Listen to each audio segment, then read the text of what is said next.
Abusia mama akwaba emra Adom TV jumade we ye nkuranshe sembe na mama na wase se obehwe sa jumade we edi amje so apostle Dr. Nita Kote wo bo medi anka ba media o se fro say mate mama na abusuafo obegya me na medi me wofa na me maame 1 week and 40 days e wo me so month ne so asam to me o asam atom ye me am wofa kwa pepra na me maame Gladys Chumasi wonyina wu prakope ema na otwetwa mu yi me di omo 40 days empanimfo na adofo a efri manche ebe ta machire me kama kansa mo na prasofo ekwansofo abremfo noyemfo enyafo manfo ebe ta machire nya kwa wu bomi ena woni efri bia be ta machire nyina medamo ase papa eye ndi ebe so na ebe yi kase mama me na Adom TV adwuma kofo nyina ase sa wo so masene ene da ide anya no na me de ba enye eye na mesemo na me ya kire se abrabo aye bue no ese otimi bu bra abrabo bedimu. Now how can you live a great life? You first have to sit back and do what we call self-reflection or self-examination. Wan kasa abrabo wakasa nyama wusia dia wo hwe nya wotie no se wohwem yie ade a me hwe enkenya ben na de baba abrabo nya me tatie enkenya ben na de bra me na de na be sua afri mu na nya me koye ana de amigusu ye baby ade be duro no me pe you find self reflection now uye we are now you tell yourself from now on I'll focus on a life of quality efi enekwi me bu bra e be sombo amfa so be ba so Tosubium, I will create a life vision and culture based on godly goals. Make sure many nishadi huru any empo amamene bia the yina so eye otwedi ampo nyankopon akwan. Mienu na makache o. Tosubium I will be open to feedback from others. Maybe ekwan ma obi ahwe mabrabo mu no akere me ne ameyo. Esanse mpanin si wo twa kwan ya wo hu wachi sa ache a tabiri bia mi bubura mema obi agina machi wahwe mabrabo mu na de anya no waka nya nipa bia ko onipa onyansani onipa wa kwadire nyansa mu beche mabrabo mu eyi ese wiase ububura penamfo num eni so nyina ya se wa obu na namfo nya apetase no mfo wa mabrabo ko yeda penamfo num ba ko onyansani ba ko yodini ba ko yenkranheni ba ko betime sin niketa kase dia o ye nye sesane mepe nipa we ni wa brabo mu a ko pe bi ne enti se ope namfo a betimi ahwa brabo aka se dia ofa enye always crave for feedbacks ebio engage in meaningful conversations ma okasa enso aba kasa ne dibo wiase yen kasa keke obi ana brabo dimo bia no ohwe kasa a woka enipam mfiemu ohwe ne kasa se de mu ye durofa kasa e hyenkran kasa enam wodoso kasa ehwam kasa de yesi wedi oyo mama na ne kasa ne munyam hye ebiom kurakura obi a na brabo edimu no oyo obi a odemonstrate kindness na odni die mani pa nyinara na odo edadi ekire obi a Oba Adom TV aye mi share Richmond da manage oda odo edi kire me Thomas oyala tani abrante to hia me a odo na edi nam Priscilla ni Adele odo na edi nam Weber Mark na ejawa be kampedu mi share say mi wura kwa ni odo eye ade nyina afapem do your mama se utimi da odo edi na odo ene ahomobro ene ebubra enti o mama bia no say ne o manum we na maka kire wo twereto ho focus on a life of quality. Mo abrabo ne ye enye nioma be sombo a eden faso de be bre woni e be wo quality life. Emu bra keke se wo de na me di birthday de na de be wiase. Toso mienu have a life vision and a culture based on godly ideas and principles. Mo abrabo ni hwade hunu ene empo wan kasa abrabo amamre oni pa bia se onya amamre wa amamre nyina so enye onyame nsem na kwankyere toso miensa ese obie kwan na obi timi hwe abrabo meche ose na oye enye na gitumu na sakramu obi a wonye obi otufo no o yira kwan toso and you have to have the capacity to engage in meaningful conversations se wa no kasa ede ehwam epenya nipa ebiom practice empathy, demonstrate kindness, and love all persons. And show respect at all times. Respect. Empathy. Menyan tiasa meni pa no mbujbra. Kindness. Menyan humo bra mo biara. Na me de me do me mo biara. Nya odo na me kan nya do ba ko no odo pa. Odo anekure wom. Odo atu hu ache wom. Oh nya odo na mo mo tie no na e kan odo na mo kansa foforo. Odo pa. Ena ebiom se uni pa nyina atra obuo kwaso oye sa no a oye o mama esa wo ne yo yere edi nkoma asare ba no wo ma wo gya no wo na adwumam show kindness to everybody, show love and respect and practice empathy. Adwumam have the capacity to talk wise words, kindness sansam in some way shame crime peja nipa ebiom be open to feedback and have a vision for life. Some brabo me de ko ha Mome na mwase na me na obia se so onya mrehwe me me chia me kuro mu hene bafo yebo a osehwe de autoso mienu me a me chiri be nan kra no na me nchia me kuro mu fo nyina ye nwe so man nyina na me da mwase na me konya fo ma na me chia kwadwo Richmond na busuafo nyina ewo mona praso me da mu nyina ase na ma chia jawa be kampadu na busuafo akwawu na ma chia Thomas na busuafo olate na machia ebe bo ganji bo na mi ngo okume fe afi Frank no osmosis Frank boboto nya yo mechia obusia fojina mechia chia Mark Weber Priscilla ni Adele obusia fonyara na ma se nhira nsuo agumu nyina mo so wa nya amre hwe me de wonu nya me entina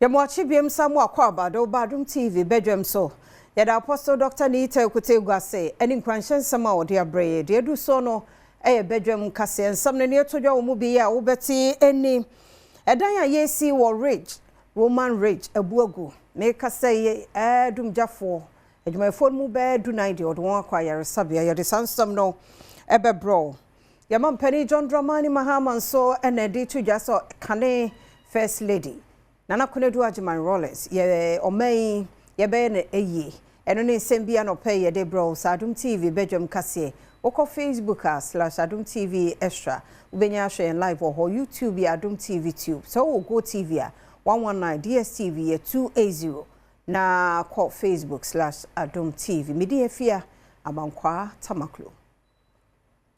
Afia ni die biente se de semniche mo ankasa etie.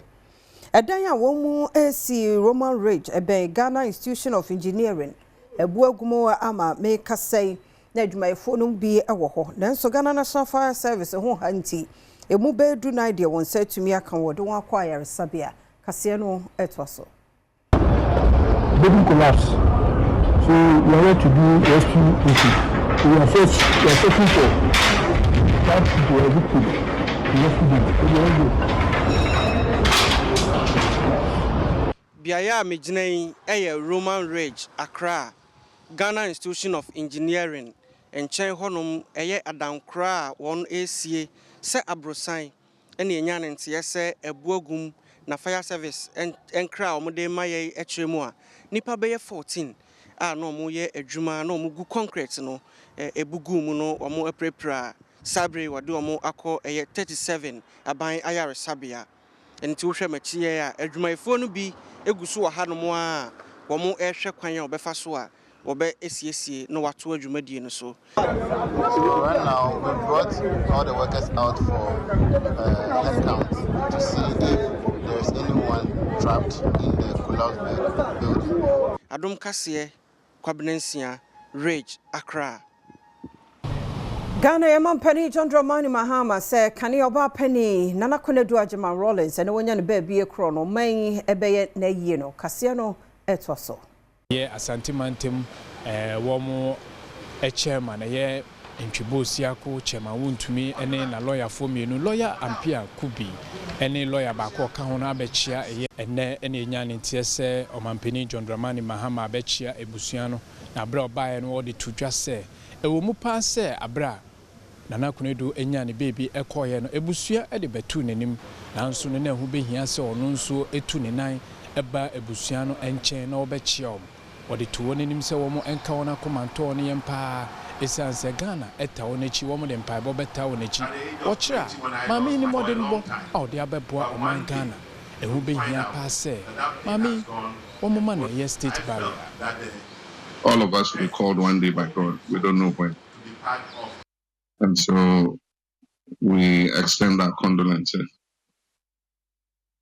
Nana Kunedu set a record in this country as the longest serving First Lady, 19 solid years. And with the constitution we have, nobody can ever break that record. The maximum anybody will do is 8 years. And during the 19 years, she took women's empowerment as her focus. And we know the work the 31st December Women's Movement did all over the country. And so on behalf of the people of Ghana, the government, I want to extend our sympathy and condolence to the family, and to say that we will work closely with the family. We're waiting for the family to meet and tell us what their desires. But I just want to announce as president that we shall give her a state funeral. Meeting the Prince Owusu Esiedu Adom News. Kane First Lady Nana Kunedu Ajama Rollins ifie this year kwa kwachi abusia no MPP amaneko James na nature maruntu so ekọ ho ono hunu no se wose ye nka idum kase bi edisi ho ewodedimu ye Asante Mantem wo a chairman ye Intribosiako chairman wontumi ene na lawyer for me no lawyer Ampia Kubi ene lawyer bako ka ho na abechia ye late Nana Kunedu Ajama Rollins ne busua ne ma na bra wo bedu ha no wo de atudwa se hu behia pa se mami wo mama ne state barrier wo kira ese se eniema oman Ghana ye monument a wo mo ye de ma Dr. Kwame Nkrumah no hu behia se mami wo mo ye bi e de ma no se ne echima enso eba wo mo e de be kai mami yo de meka ne se aye Mrs. Rollins there obi anim se we Ghana fo nyina maame yankopon de ne call dudu omu yesro sro se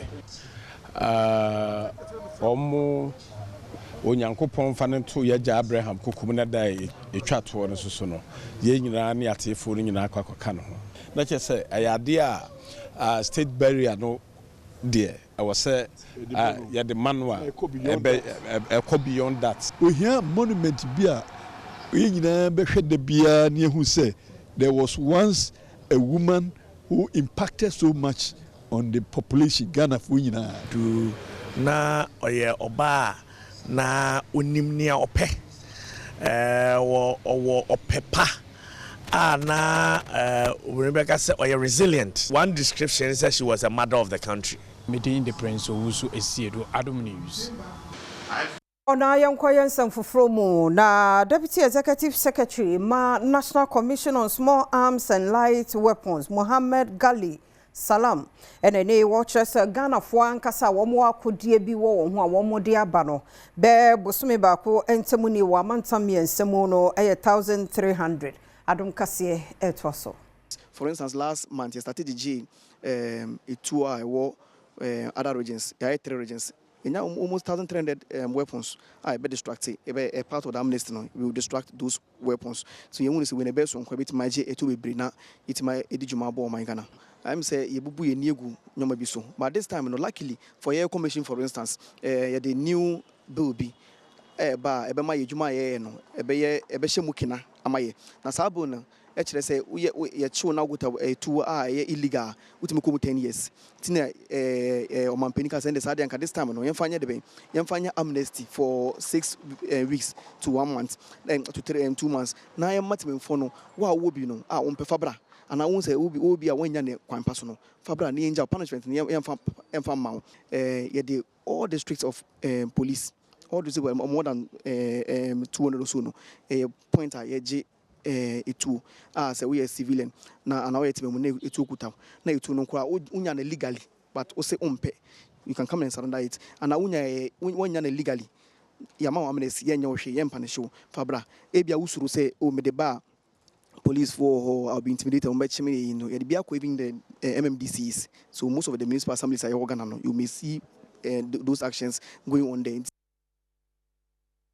Bentwaso na Achoma Techiman any denchamo traditional council no aye yechere ni nyina no fa won mo kwan ho e kwan ne nyakura wo mo kwada so mensimo e wa santimante ho Day, Anamatu Ankonya, more ever Achumata any denchamo so no, ever quada sumensimu was Santimantaman nay, Wefre Kuntun Kunabuku, giant dia yachere, dia train a buying a drain about or not quire nay, to Japan sign mo pumho, which you myself were quire, Banadan de Mar contrage nay, Watuna Jimu amen futru, any how na de share or enemu. Yes, I'm say, every say champion by my ye, your prayer to 2 years, my panic for the so one also the next me.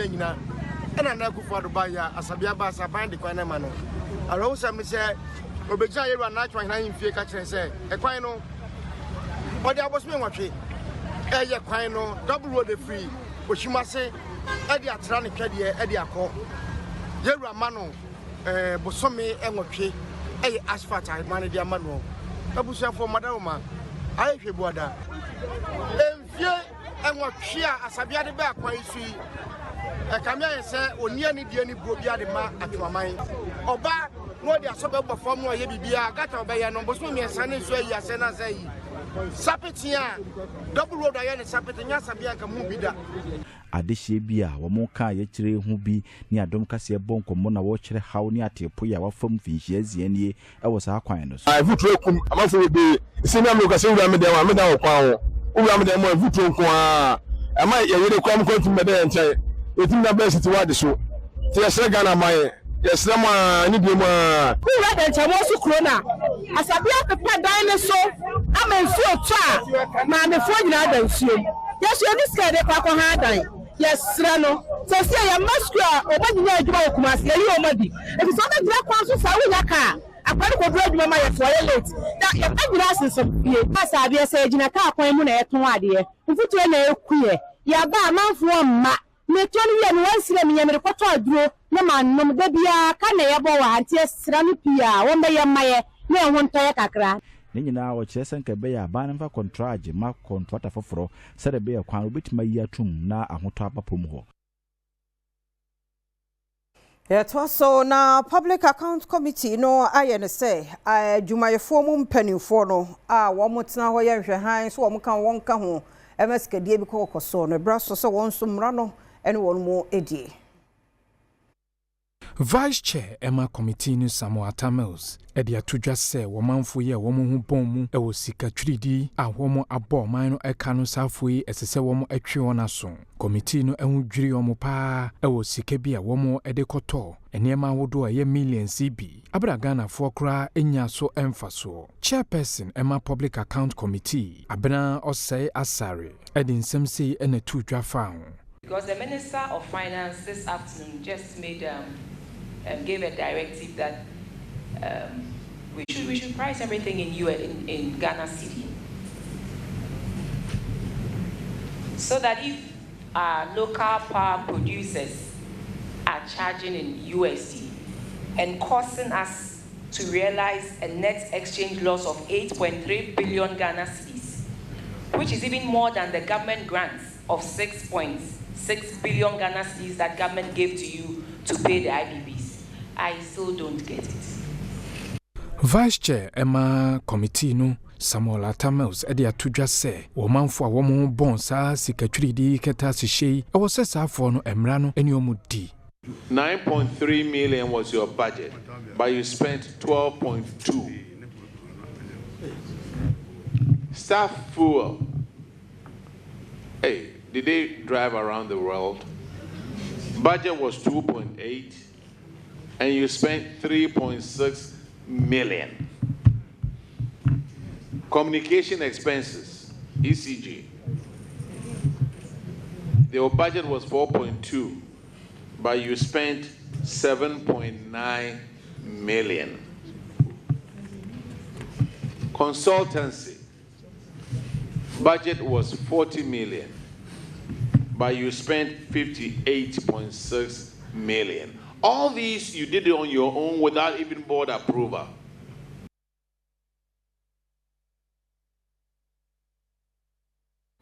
No. Yenyina no so na Adom TV kase no ha na brema kwan no pe wadaroma ya DC. Koso ana ne yansa na da ubonkrata no ani Adom online stories no wo ho. Agudie mu nsem health tips no so to so.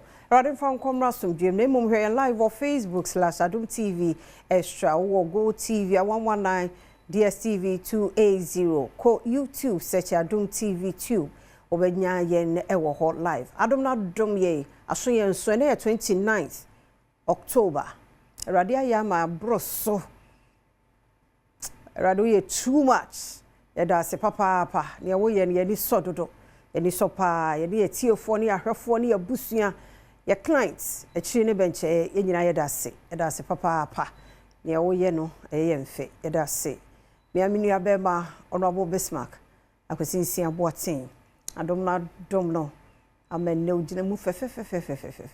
Nyina ho den nyene tumi nyene nyansa nyene sikabi nye din bi a wanya ana woje Adom bi keke the incoming Jordan JP anope menchia we efi amnyo so na bia boko ni Yakopon Adom na so obi ade papa bi atwede da ho endie jo samba yes Yes, some hoye there. Oh, what far some hoye? Oh, be ya momunya we so mutini sorry how much. Ye bo bra ne gu and reflect wo mom papa. And reflect wo papa. Say abrabon de wo hihye ne say insurance no. Ebre so na akwa na ekutu say ba. Ya wo kan. Nam say and reflect wo because say insurance BF ya wo ye bia no it take time to grow. Ya da also. Yeah, insurance cover the amount what fast no. Yeah, wo ye na wo da so ti wo quote. Me say, yeah, insurance cover the amount what fast no. Said that chimbi. Da di that na wa bra bono. O to ani a obenya baabi di o ato. Yeah, that's it. We dey make adwumako bi advert. O to no wa na ba no asorum se ku a. O senyem nam ni. Sa na ya abrabo de abo mo. Etinei ma me ne papa kakra hodom. Omfa nu an didi. O tena bi o to na so o yat of mo say eh da bi wo fa so de ayekutu machi. No da so na ja. O fa se dasi. Afia ba kwata ba kuro. O mai kwabra santi so chia. Eje no so na ho ye de. Ya me adom. Ai de nyame ase. Ma me nchi anti comfort eh. Mrs asante da ko. Ai anti comfort no pe ye chia wo. Ejiri ye se wo hwe. Ya mi hwa papa. Ya mi hwa. Ya me ase. Na. Yam ko de no so eh. Fa Adom online ko. Adom online ko ya. Okay. Yeah. Eno ye beba so. Na botre. My system no. Adomonline.com na. Ti adomonline.com eno ne de hyasie. Don't force your lifestyle on others. Mo hwe obi no, obi tika mu na wani bere ne ade no. Don't force your lifestyle on others. What pressure dia ma. Victory Bible Church. Yeah. So for penny. Bishop Takiya boy. And all kasei. I think no such thing man ko wi mu especially gayism, lesbianism. Ayade anyakopon kire. Nyame mpe. But the first Nyankopon so mpenso nche se bi won so a eye ne cast them out entirely. Se betimi awini bi aba into baby efi say ya eye. But mum yam force man nkonko ese chinchine afia mankwa ade we mpe chinchine so nso uchiri. So akoye nkrofo na na down for no obi issue or so person so ni pa konya issue so just say sad in so for say enye o si no krese bible Nyankopon achi wode kese pa no but emane nkonkwe say the fact say wo chiri doesn't mean say chinchiri obi nso nchiri samamra hon mebo ho ban amamra no be deal with nipa no say chi obi so ye gays wo lesbianism Ghana mamre kasariti asad ne nipa kro bedi emane nko so na akọ hidi nipa kro atadem den na ka asem ye nyina na wo da bi eba ne sadia wakasa na akọfura akọkọ amamra no akọkọ ne etia oman na mra no that is how chire mu ye nya February chi na manfo edges of penny anu akwakosi bone yeah ntia no wa adomonline.com na ye beto so ye mienu abe ma kwa be erade na hwe no so akra no ne nabusia na ode ya be kan ye nsei be me na no pay ye nchia we me je so a bibia bo na me ato bibia fine take mana mo do mo jede mo pese brother wade na se the bra kwasi kan it is easier said than done yo oh yeah say wo fia na oba pani de ba kwa di na chia ba se na danfo pa no ba ka so san fa ne mra na ma fa ne ma fie obi ne be ya san fro ya san na akoso de cobra na enye bete sa ade bia na me tie no ka bi ma me tie bia bia na me tie no na Ghana ya ballot na we work up no oh na be early December and I be draw no na ye hu ba bia be kwakoto okay early December na be draw no yeah na ye hu ba bia be kwakoto ni asha se twetwere din e draw ya bishop o ya dia tem visa kura wunyae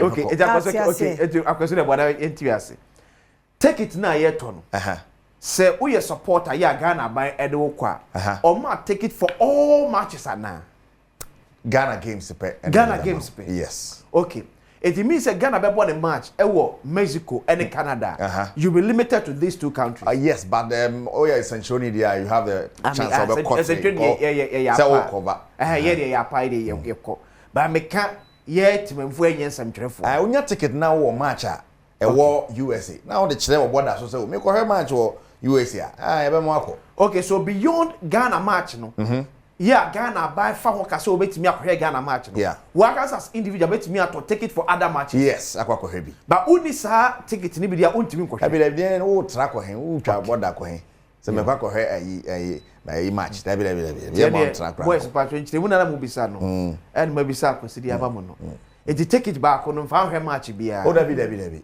e match bia na ticket match bia na bo kra two person ko country bi ko hwe e ho match no ato ho no ticket ai o di akọ na de ko that's during that period you to wait me akwa because you bottom na me no 3 countries ni na nti up and down no dey be this but dey nti na wo tra ko ne sei no we chire mu ansa na wako nya wo yen central ni dey wo chire mu nya no achi ndie bia je course nti nim so mo hwe tina jam dia ba no pe wa chire mu dia mo normally when buying the fans kwa Ghana games pe first crown me ansa na di kan na ansa na ya green say ya tra kwa na fe ya the ticket ya kan so atos okay they can about 3 games in the group stage yeah ansa na ya call the next stage the 3 na ya sa to ofro e dia na ansa bi wa hwe na ya bot training anko bi mo ya koto next one na ya ka okay yenye mwa papa right but as pa ye masom na ya to aso live on Adom TV bejo kan see me dey keju wan kasa Erica see du body Pablo I am Bernard Paribo twa me producers ya ban dey na ya be shase e dey free enra the English League Cup run of 16 games a bar so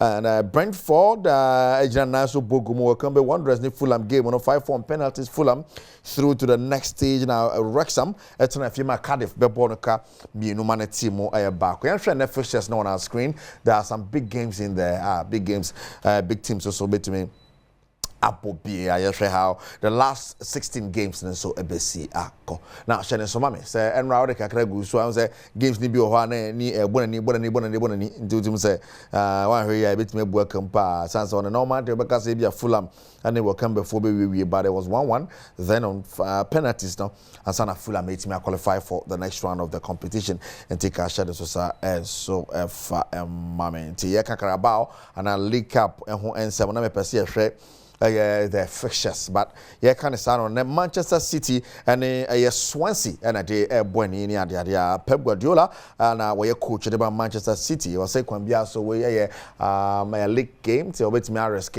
So the big boys need be better than a bench on comparing home for Bianco Mana Nason Conco Yeshi. Yan share the Pep Guardiola the Atuja ahead of the game for Erling Haaland home. Well, I don't know, and Sema Pep Guardiola at the Eja and so Honomo. Now, I can't start on Mikel Arteta, on the manager of Arsenal, or in some cacre to draw at Chimos, Quambia Sono, say, or that table, no sort on chess or which may relax. Yeah, more games didn't quite him be I say Casa fee, a Aston fair, a year and a few, or they can't relax. I think I shake a year Liganasi. Well, Mikel Arteta. Manager at the Arsenal now straight to Chelsea. Enzo Maresca and so your manager at the Chelsea or in some more to just say or wait many position papa at the end of the season. No much me session most some way be papa a consistency in the web one. Yes, and never shabako near show 2 at once no some be shadabi and what consistency if you wanna have a good season. After 4 wins in a row, unfortunately we draw points. Now we move on and we focus about tomorrow game. As a human being, you can say something, but then you have million person that they can interpret it in different way. And what I can control is what I say. What I cannot control is the mind of people, how they can interpret it. I said that in this moment we are not looking for long throwing. But because I'm a manager that I love to evolve, probably one day I will use that. These are my words. Now, if people interpret it in the wrong way, I cannot control. I'm not here to control what the people think. So I didn't ask Liam about long throwing, but again, not tomorrow. Probably one day we're gonna ask Liam. Well, Enzo Maresca, manager at the Chelsea. Now, I can say I'm going straight to the Italian Serie A and matches past. So, and there was a big one. Lecce in Napoli, you and I 1-1. Also, Atlanta. And AC Milan, the Arsenal, no so yeah 1-1. Napoli winning 1-0 over Lecce and Atlanta. And AC Milan ball 1-1. Yanko Italian Serie A and Munchadi. Yeah, Shani Mo Sebetwaso. So, AC Milan at train draw. Napoli match needed points. And Napoli are bread. Since Kevin De Bruyne, which how. On BC, continue with the season, but then Italian Serie A betwaso. You remember Italian Serie A officials no see it here. After say similar abonned and yen share how Inter and the other Sesobebo or more dear and in the Italian Serie A. Inti yeshe sending also a home at tier AC at tier Honomocomo at home to Hellas Verona and I face Juventus ni Udine Bebo Roma and a Parma and a day Ebo and Inafi Yashe Bologna and Torino Januane Cremonese. Inter at home to Fiorentina and to Italian Serie A. Now there's French League and you rate here has a French League and so on the city and no more in the French League and now Paris Saint-Germain still winning and here has this midweek about Saint-Ouen Sali Havre and Brest and Lorraine and Paris Saint-Germain at 6 p.m. Metz and Lyon Nice and Lille at the Abweni Angers quite way to Marseille. We French Ligue 1 and so they are about Tomo in the DFB Pokal second round and maybe Barcelona maybe Betwaso and we are the other one no Monaco away to Nantes Paris and the Olympique Lyon Nafi Auxerre and Strasbourg about Toulouse and then Rennes and so the Beboni. You go Germany. Gruther Forth and so ne Kaiserslautern and Ebo Nafi Elatesen at Nafi and Magdeburg at the Abo Mainz 05 in Stuttgart na Paderborn and the Bayer Leverkusen at the Abweni where the second round at the DFB Pokal Darmstadt at Nafi Schalke Abo Fortuna Düsseldorf and the Freiburg and the Ebo na Cologne at Nafi Bayern Munich at the Abweni Union Berlin and the Armenia Bielefeld. Yes. Armenia Bielefeld. Wow.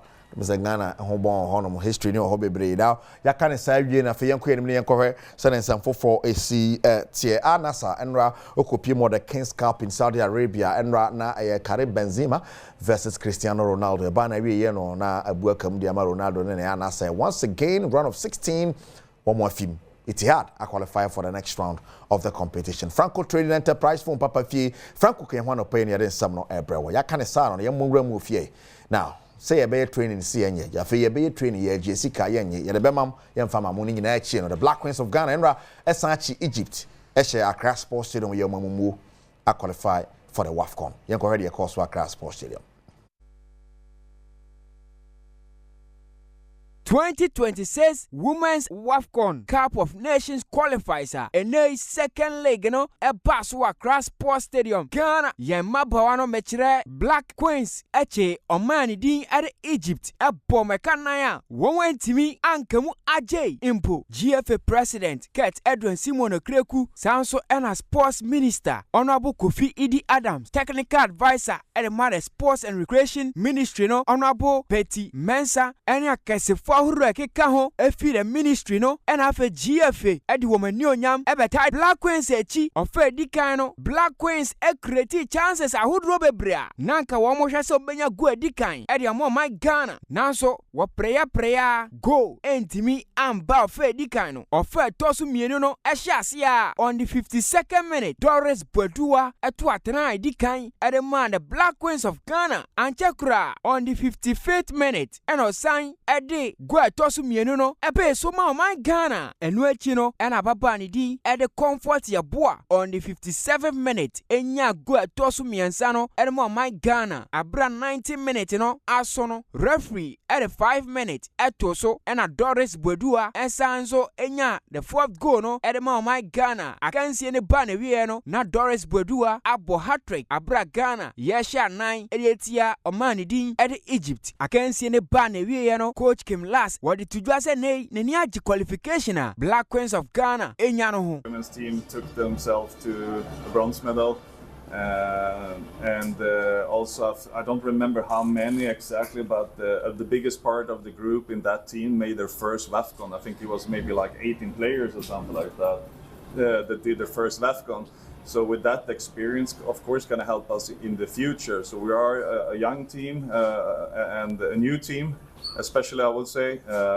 So this group is just getting better and better, and you can see in the end of the day, we respect the opponent, Egypt, but in the end of the day, of course, it's an easy game if you win with 7-0 over 2 games, and this is the final step onto the WAFCON tournament. So we did it very well. Ababa ni din ede Josephine Efua Chirewa Bonzu enso echire mo se ni so ade hu nyina ne so bobo ama Ghana na afei abre nyina no wetimi aboa ama Ghana ya qualify akoenim. It's always a dream when you start playing football. It's a dream to play for the national team, and this is just I'm just giving back to my father with playing for the national team, and now in this period of time, like for this 4-5 months I've been here, it's been crazy. I don't know how fast it moved. But now we're going to the second AFCON and maybe for the World Cup. Fans ahodwa wamo ebe piemo ewa Accra Sports Stadium. Enso edi wamo ni jesem eto yenim. Girls are good. In fact, se we compare Egypt's for no as a omo you're very focused, but compared to our girls, omo ya very focused, very alert. Awareness no what pitch no so pines. Yeah, make a chairman say omo ya dear pan omo nkoso training ye. Na subsequent matches no omo winners Ghana. Ene Black Queens of Ghana etimi a secure qualification Women's African Cup of Nations ebe baso e bi manso Morocco 2026 no Ghana mabano womo eba ko himo man Ghana francano medin ede Emmanuel Tay Mr Confidence me ena mbe piemu Accra Sports Stadium me dia abmane ponyina ede Badwam TV. Right. So straight from the Accra Sports Stadium, comprehensive report, and Emmanuel Tay the brain no, you better say you know. You can't say no, you better say from the 17th March to the 3rd of April, tournament in the Basso Obi Mainso Morocco. Ghana beat Makoya the last time you had bronze in the rest beat me Ayade. There's a Yakuya Nimba Konya dia. For the minister in charge of government communications, Honorable Felix Kwacho for Sud in some to as the sports minister in the GFA no and na kwambia so more strengthen the local league nemwa na omuntibienya players to be in Black Stars na Black Stars nya solid power don't know about the two journey say ye niema ba ku mienu bebe abema ya shemukena me hu sa nan say no ye local league say local league emu ye den kakraba na say social matches na the coverage na they don't know so anything abia bi atwam no say ye national team kwa betumi agina say nya strong club sites wohwe coast football ye nkwala no na coast football ya de a ewo ni mu pa ye nyina tumi kɔhwe bi ni ade a ye meje but anse nem se ntesa na club size am say ntutuye no enko yie wo ho nti kotokone has am say the level of interest and what club football mo Ghana no akofom because of what performance na hwe kotokone with that 6-1 aggregate enya de so ani kra if just about a decade ago ni etumi ni omo ebo make I Confederations Cup 2004 enya has kotokone call final but enne no ntesa ye ntumi no ba bia na ye fim I think so we need to do a bit more to improve the local game. Yeah, the national team so they don't see many players are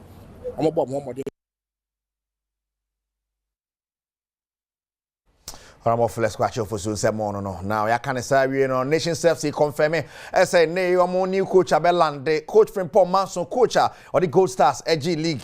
Now, what call Champions League? Nefie, you no pay your pamo no uncle boss second leg crowd. Ne, one my father saw me Badwam and Famomo and assistant be Abwaje da Costa and Tika Shannon Society for me. And I have to say yes, the Costa Nations. They call any nations for searching come out target some of them have pay say when we are so legal so nya den you and also be calling the and some at the April and the matches are be cost across Europe and Ghana you know yan fan coming the be Shannon so say the Okopie Ghana, your second tier league Koso. You're the Ningin Abro live on Adom TV. Yes, Division 1. You're the Ningin Abro live. This weekend, and Wahibi, Nabibia Swetima Akuye, and so at the Well, now I can say the basic Franco Trading Enterprise can one open a day, but Franco, phone Papa Fee, appliances Papa Fee, Franco, appliances BI Franco. Second, you want to top up Preco, Franco Nema Papa, and say your phone, say appliances Biano, and Franco Trading Enterprise. FrancoTrading.com, a website, App Store, Play Store, download your app, just order. What if you near the abroad, a Franco Trading Enterprise. Bernard Padibu Trade Pablo, I'm a producer, Siana Wakadi, and Ankasaka Kejwane, Erica Siedubweri. Mediasi, Sister Fia, and Ibrahim Bismarck, over to you. Okay. That's it. I'll say that's it. That's it. Nyami adume memenda, kala patine basso. Ano birthday. To be amra. We have seen no mutu 50 Ghana cedis. Ya pasa ko say no point me ntwa ne down. Momra. Kesho fia makwa down wa. Obi ati ase 20 na eye midweek. No choose say she will go with color green. So ma minye make say baso we ba team no kaka mo twa. No see na baso bi e so. It come aso uzumi da ka. So mama fo nhwe. Aha. There wo kan nyina ne say. Me sa o color green so nim sa me bi sa de ansere o de ansere we si de bia o de kan because nyama me yere say do it is Saturday we be share color be now as green eh oh some me she ni na anything ma fa ba ku yi but me tell say we be akwasi de fa say as any news because maybe make a news okay it is some the green rama. Some cover white to Cradia, what am I becoming many sports? Why? This is what we more green one, but just that me person for 4 pound doing some making a wound. Or my life worship spirit in a cross road. Young won't come or corner anymore. Any idea in there was him choose red. See you question morning baby. Yo. Jamaica why? I will be yes about 10 na TTS. Yes. Abusia num no atua 50 Ghana. Let's see any more. You Saminia bedu that 10 Saminia bedu that. Oni na eje ya. Ya ne no a. Ano be de. Ah, tu ba no was red. Was white. No other colors ni na o ma da. Ah, white. Ah, o ma ti ase ba just that. O mo ti mi nyo o mo start. Any o share red na o ja red go evergreen. I me support mo kaka because who say them no form. On side. Anyway, say one support you kwa ke be hu. Ko who say agwasu say top and down na green su an esu. Green isu so na su form. Me who say wo nse. It just say me sama o. Esu so form. Because they are red no I said doors until I said it. What you say? Any problem. That's it. I want to cry Betty. Untia Betty. What do I say? What done the background? Oh, sports in it. Yes, Saturday show. Yes, Saturday show. Say no can read no.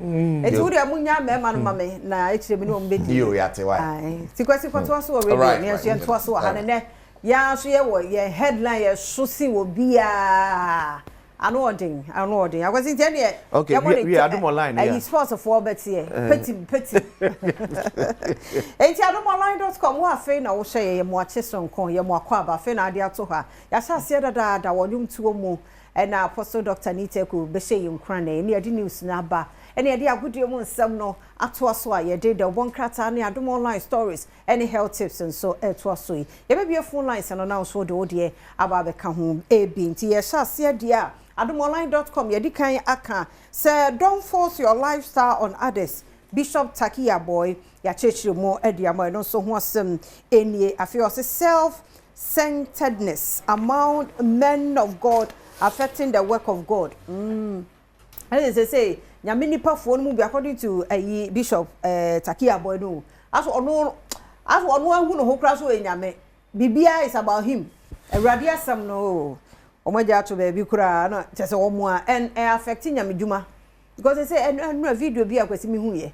Also for so akotoka for the church. And I say, so Pastor, can I drive? So say no.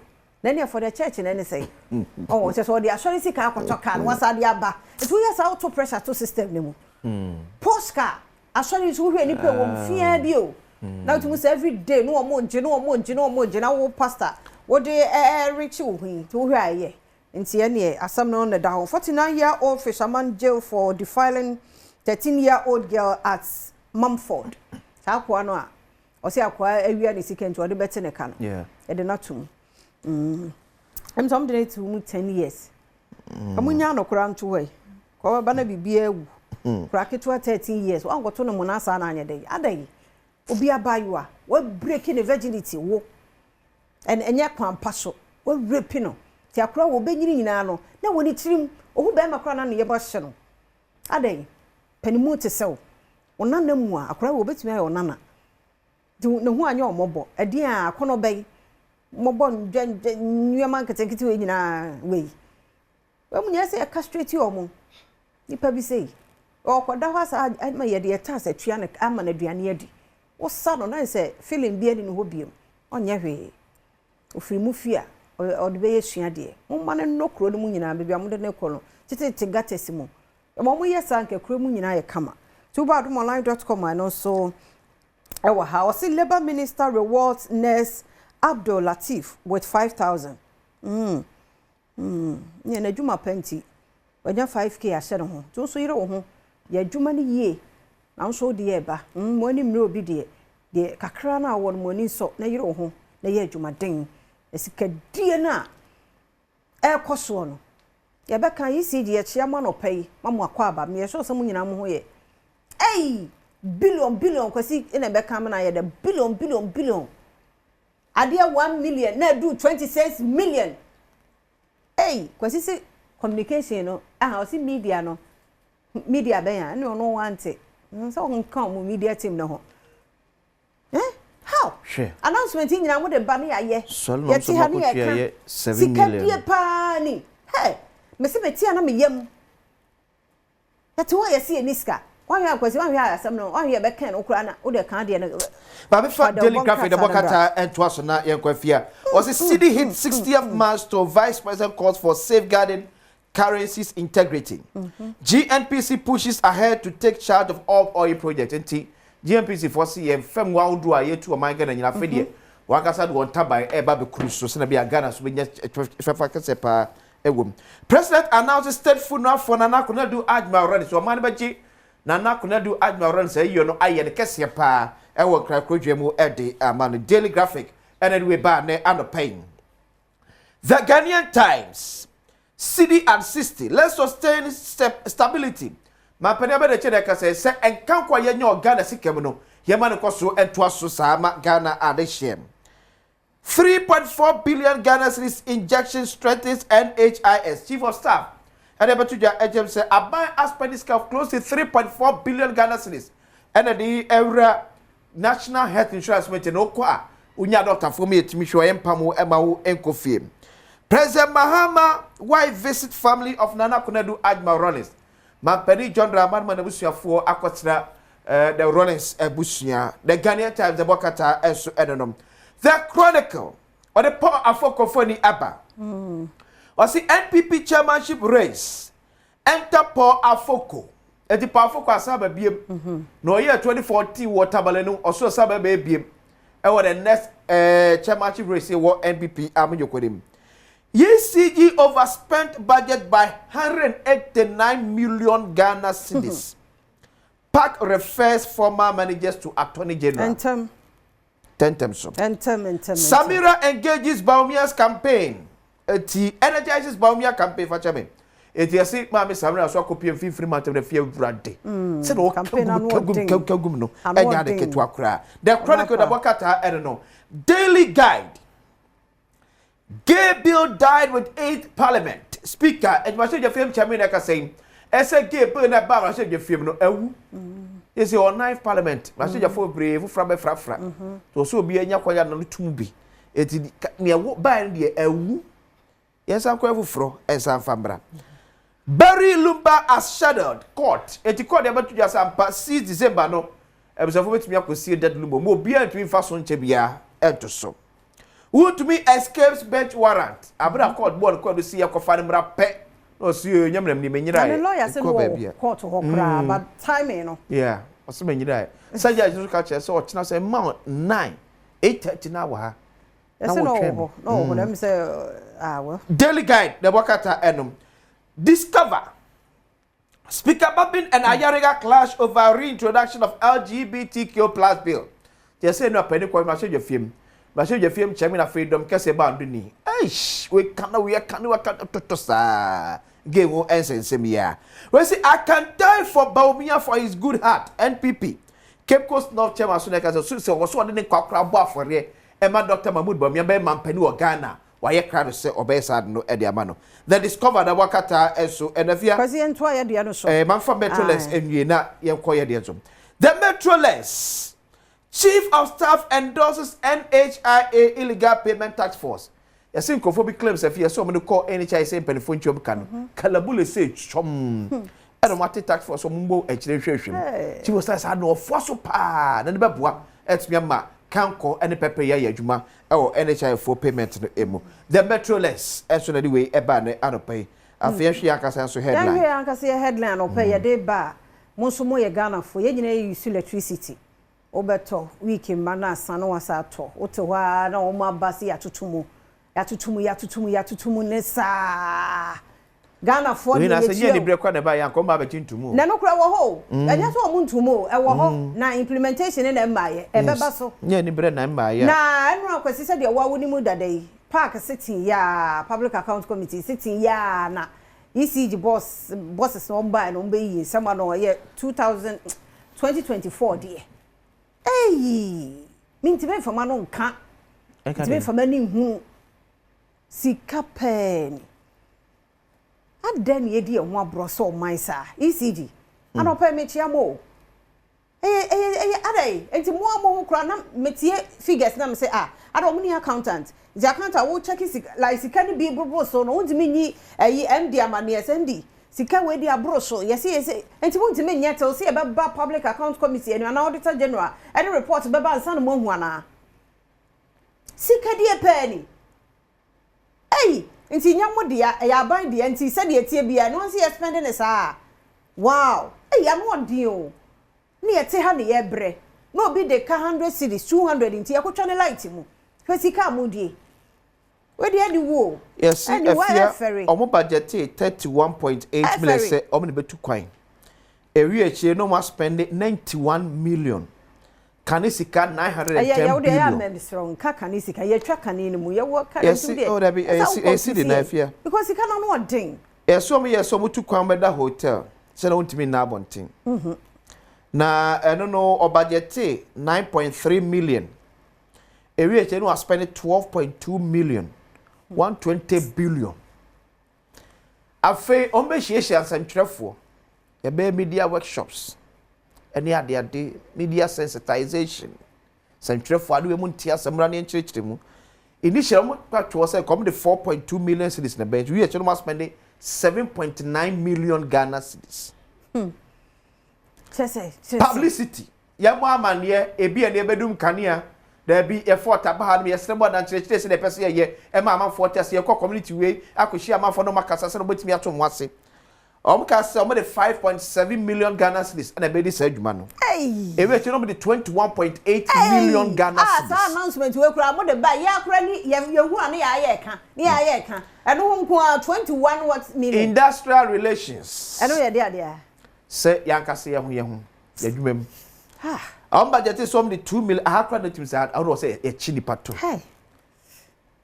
Our budget is only 2 million Ghana cedis. If you want you, we are from the 13.1 million Ghana cedis. Ade. I'm sorry, I'm about MPs consultants, ministers. Yampa consultant. No munya ni manfama ye enwi ni ma. Ye budget 40 million Ghana cedis. We are no the 58 million Ghana cedis. Sikadie. Ye be kwa mono ne akotre ni ye manfo. Yes, bia na sike betimi aso ye 40 million Ghana cedis. Ewe econom the 29.8 million Ghana cedis. Ade. And I oversee we enye krata, enye papers ni ye keka na ye sika. Afia enu Felix Kwacho Fosu, Minister for Government Communication by en. Unim said the over 2,000 containers ECG ekraba Ghana no. Aye. Na na emewo no mehia just 10 years later. Na me se ba ku bi kro mo sa kan ye ne say sa prepaid yi ni ade. Senka wo say meter no. Ankwa ni kwa so o moton ma ye. Enso kwa akopɛ bi na ye ton ma wo. Nanso ye se ye free wo. Yes. That's order ma mientie yi park figures no kwasi akeka de ye nsa mo so bie na mo de monte. Wo de mu hwe omo. 9.3 million was your budget, but you spent 12.2. Staff fuel. Hey, did they drive around the world? Budget was 2.8, and you spent 3.6 million. Communication expenses, ECG. Your budget was 4.2, but you spent 7.9 million. Consultancy, budget was 40 million, but you spent 58.6 million. All these you did it on your own without even board approval. Industrial relations, your budget was 2 million, but you spent 13 million. Stakeholders' expenses, your budget was 3.1 million, and you spent 49 million. And you want to increase our tariffs. Publicity, your budget was 5.7, and you spent 21.8 million. Professional fees and subscription, you are supposed to spend 731,000 cedis, and you spent 1.5 million. Overseas travel expenses, you are supposed to spend 14 million, and you spent 29.8 million. Call center expenses, you are supposed to spend 23.5 million, you spent 29.3 million. So budget approval was for 144 million, you spent 333 million. That's excess of 189.2 million. This shows financial indiscipline. And the recommendation over here is that sanctions under Section 96 of the Public Financial Management Act 216, Act 921, should be applied to the officers involved. We also urge management to efficiently monitor and control the company's expenses. CEO, those managers who were involved, I'm recommending that they need to face the Attorney General for prosecution. It's just simple and short. Attorney General nyame score. Yes, sir. And what do you? Sika wenyina. Efebia no obi nti sika na ye kana se 189 million Ghana cedis excess no. Ebetimi asi classroom blocks 6 unique classroom blocks 189 akwan kura it assume say your classroom blocks 6 unique classroom blocks 189 unim kwada be you mo free school under tree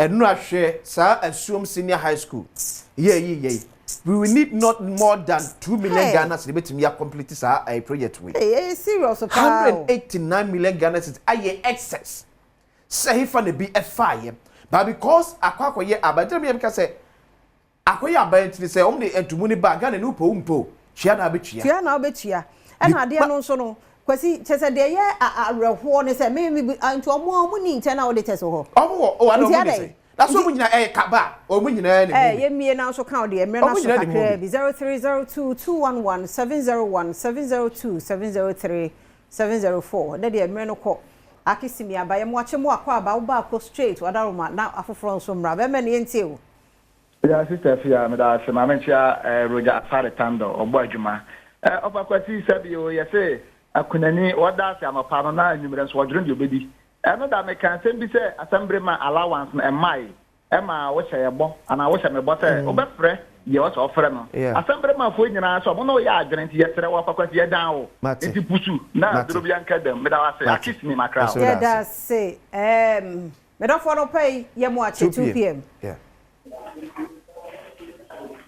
2 pm ye mo ache o mejo so abati ene minu yaba ye da se yentio yanko ano pay mama mama baso o se chief of staff de mechia no ne honorable Amankwa Joseph MC adwumawura owo Mamponte kwa Bridge akwasi green one na ko wai bedasi ai akwasi mesre ye ECG eniama ekoso wo no akwasi entwa ye mia mete wo no bobo wese ne ko anam si everade nti sai ska we nyina wo Ghana ha ti e besre mpanifo yeso mutu ho anamo omuntu ho anamo na bi so Dr. Alaji Mahmoud Baumia akwati nsembi bobo o so ya do fe mo ache mo akwaba ya minu ya ba me jewo so na menche watiefo na se na mintimu ka leme ya mintimu menche wati menche ni mo yan for ku so jombo di ni mpanfam pigin mpanfo ni a me gidi se minu ko sin shana oboshikana obotite sikana mesere momo because we know we kasa say na sikana mo bona I want to you who say sikana but mo bot sikana and the mesere say mpanfo no omo fo mo nyam na no because you tell us they bro you timi di battery si jaso ni ye karita san ye dimri kiki adwuma ye di yam ye pe it is omo bati sika we ye si apartment akasi akati ade rent that mo ma ni ye bra akasi yo papa de bu ye mi hwe mo TV na me la chasa sika ye tia ya samo omo fo mo famra kwanso ye ka se ncho mo me kwanso sa me ne mi chira no djuma pa mo ya da se papa pa ya ofofro nso so ye fa be 2 course bi ye fancy me do fo ye mo ache mo akwaba facha ye 0302211701 702703704 emfa be 2 course bi ni ho dia ya da mo se ni mako aba ni mako ye mo ache mo akwaba me do sunu ni aba na sema mama chen ya da se mo sunu eduma ya da se na ma ya isi di fo sika se ya ni nyina ebe ka ho asem kakra ya te na de me sra ba ni nyina ni so ma na ni nko ni ni madi hu ye because you beki kan say ya na tena akode de 3 pounds am dia na ko ye bregu ye yesle nyina ni se omo monitor institutions ni nyina o man ya se bi e kwaji busia ne de be bobradie ye ye sika se ni se ye betre mpe so na o committee ye di e bi te bi e chi osuyan ha more than be 1 year asa ke ye san committee na o committee osuyan ha ba ku ti do 25 million o da wow asa na o sa committee na mo yet mo fosi na ma sa first can say dia semwa ye Joshua ye last call I am fa Joshua and so Jo ye mo akwaba me Joshua mama ya da se papa na he na wo hwe fia no pay e frafi ko boduma se wa no ma yentio wo yesi di fo ni omu ni ye ni re ngo ye kura o omo ma ko bo fo vabelia ye kan no e totuo ni nyamanyamo bebri na sila ya siga bebebe de kura no mu di ye wo krumo na mu di o vabelia tu ko bo fo so ye kan ya omu di so da fo bebru ye na ya siga bebebe omo Over the other. Chrono Fita say the other. Obi to aso mama. Yada say. Yada say. Ever back on come na yewi. Ai, ano odin. Ano odin. Sika na ano odin. We dey also brano. SMT for the no so make them. There is one come media team no. And it also make them yes. New workshop do omo ye. How much you spend hotels ben omo ko die. So facilitators ben e buy. Said the DJ SMT for we are talking about 79 billion old cities. You go nyes ka ketwa de ka wasem no. Kwesi menka say ketwa. See dia dia chia SMT ya dia na ma SMT. And what was the impact? Amu wi a ya light nyina kwa ya adwuma na edum na so na ekọ na eba na ekọ na eba mo gisika we nti mo de ye de ya de 79 billion for some traffic. Obete obo ni pe we asa wo buy wa mo bra bra no bi ni no wa ye say town. You want to believe say na say meet your man penny attorney general and auditor general have here no. Some of these cases no be referred to them. Now yes shame biem here. Once auditor general ka say bo ka wo de job ka e kire bo baby ne so. Yeah, obi bia procurement obi bia no bo mu a ampa so ye twama o man aboka 189 million Ghana cedis. O se be kirim. Yeah, beje. O se be kirim. Enti e fa health tips no to aso week ibu nyina ye fibroid ho nkomo de ye die. Ti we ye nche 5 minutes ni awie wadaro mati e bibra ye kwaba. Ni ye fia amankwa tamako Badwam health tips. Na wotwi mo ye kasa e de afa fibroid e ho. Ye Dr. Paul na edi e nkomo yi. Titi eni ye bi edwada no wante, ebnada no wante, ene wo ko eti eni ye. Na eho adisua bia no so fa bobra fasedama endpoint ko be fat clinic ono madaroma ene e de nkomo yi ebro tu yaro nko ade a say diabetes hypertension dem fi ani che endpoint ko be fat clinic no mo aye the number is 0244867068 bidi afia amankwa tamako dog me mo akwaba na me na ase we do we ka say ase wabo ye hu say ku be ye ntime nwe ni ade teacher say yente so say unya hu say wo yare no dia say mi jai nka hu ko hia on say style of clinic no ya na yare ne conditions bi mu ho a futu aya na ye de ma no bi ho na fire den na tutimi fa na di so a ebe bo mo afa say futu ni bi nyina no etimi boa ebe wa mo ya general signs and symptoms say fiber do nyanya when you say your fiber the mass symptom your fiber the m mass symptom and you be betimi fiber not for so many years onya sign bia onya symptom bia so na one scan uhuda and na every do a yetimi makwan na etwa scan ni free ya hwese bi ho ana bi ni ho na de be ma symptom ne de symptoms bi betimi ya say menses no betimi aba bibi ana say menses bi ho e mbakra ana say menses no eba obetimi anya ya obebre bi ho a menses no betimi aba onte ya obia so na fiber no e wo ho no eno achi ebetimi ama ofu etimi ya kesesa because enyi wa wode no mu nyi wa wode no walls ni mu nti enyi no e potrudu ma wode no kese a wode no kese wa fu so ba kese nti wo se wo fu ye kese wa bra wunni ma de kra ho behia se obetwa ska eno achi no fiber betimi agya osisi yare ebetimi agya wo ya wo efiri osisi ekofom nyina nti etimi ma obi na mu twetwe no obi sire mu twetwe no nti mo ebre no sciatica ndo wa bra enko obekomu abahwemu yie no na enye sciatica na mum fiber na ma no sa pain no woni na mu enyina nti fiber timi ma sa ya woni nyina enso so and etimi ma umoja so te wa bra oblidi bebre ma obitimi bu ni sa ba bebre ba na sa wo hb no hemoglobin no moja do na so ta form so ti bebre ma so ti mete and oni so betimi achi obetimi atwa ahwen so ma na ye yanko anko obetimi atwa na na enti no fiber symptoms no ya na edo so bebre na we mo ne common ones a ebetimi etimi boa ma wo ho be ye den pa enti awo ahon ye den ama ebi mu bebre na no obi wa no ma wo adom fie bebre nso no nya de se I mean otwa scan ko ahese den na wo ho enti wo start of clinic on se be ma wo adura aside se ye be nya wo scan ebenya scan na kire se yarewe ho ana yarewe ni ho eno achi your fertility labs aye ya nkasa ebenya se be ye fertility labs na hu se obetimi enyi nsan ana anya de a obetimi enyi nsan because when you say your hormones so ya make am once again see that if na na e ma wa word do style of clinic so see it me check it out ma we nyina ye scan count it is a word ya word do fie bebre awone ma na empo unka scan mpo onye fertility lab bia am say udi abro onya starting hwehwe awo no adwo na wo no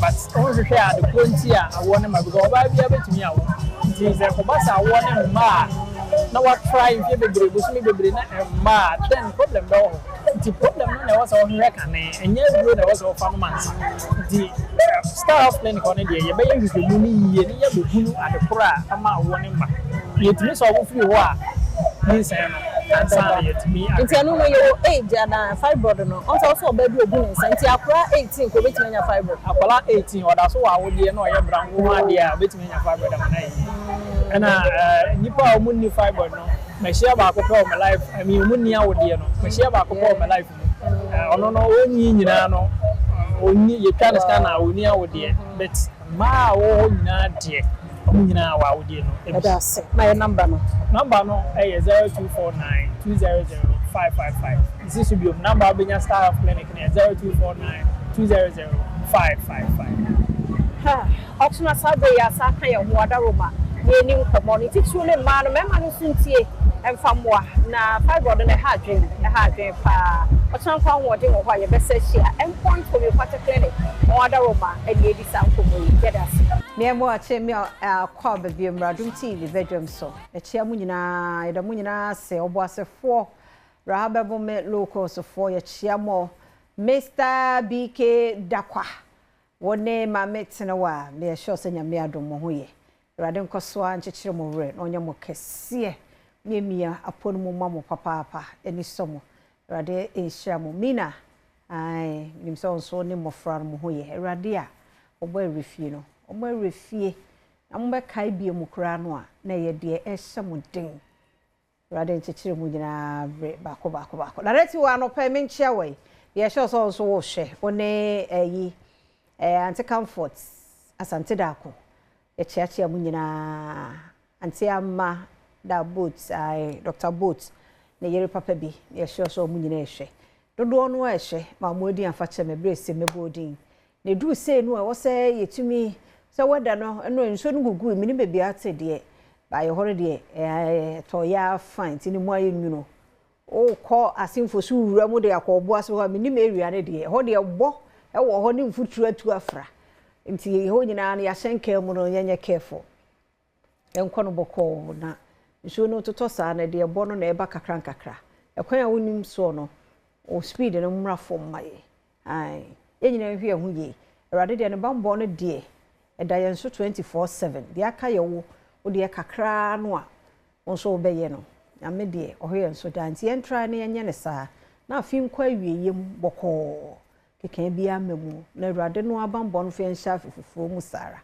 te no ne yesra ma ye ho awade nso de wakan obeye fi so ye misa o de be ma ye mum no obebie nti yakan ye bisei awade aye so ehwe apom de hu nsemi o hwe fibroid de no nse week em nkomo ande edi adaroma ma no ye hu nsem do so tini e special no ti ehwe hu ye na wukwada dru se ya piwa akaba na won madru ba akopɛ no a ɛyɛ nsenkyerɛne no abedi hu nkomo ebi ene your first time wo ti adru ne nka ai ti piwa natural health omo na wo 3p garlic mixture ewa ha midofo pa agina jo ba pa mo akwabe na bia bokode dog nso ho ye na mi adom na ho ye aduma musu koye bibi e ko fan ya mi ase odawo ma yentie 3p edu ase me da wase me de ncha sonko efipiba natural health aswe ye e de ma Adom TV ahwefo enyina me se ma da apomodin de hu hia ye pa na Dr. T kan akopon do so bia so ne mum se na obaye wa afa mu de mo apomodin gina so pi no eno no eye wan kasa de unkomodi nipa bia de ye prepe wasasi so japade a ye prepe akontu a ye pretu adwuma a ye pe position na wuti won fifire ni nyina no ti wapomudi ama kane na se na so pia wuntimi nye ema ne nie peye emfama eyo kwakora de ema ene afei ena wotime ka for the first time na so wo hwe me for the first time na yade bi ekoso ewo nipadua mu yade na agabusua na fa company mu yade na age afa na mufom yade na age afa msemada mfe Dr. Nelson mototi wa ye krado se yade bi a ha wo no obeboa wotu yade na se de afiwa na se afei no wate ye do 3p garlic mixture ne nkana pese wonya wonti ase ye enuma ekomu garlic ehye ne nubra ne hama na ekomu no pese wonya wonti ase ye panso a potimi so afre Dr. no peya na one no edi enkomo mdimi ye pa se wonti ase be wie pi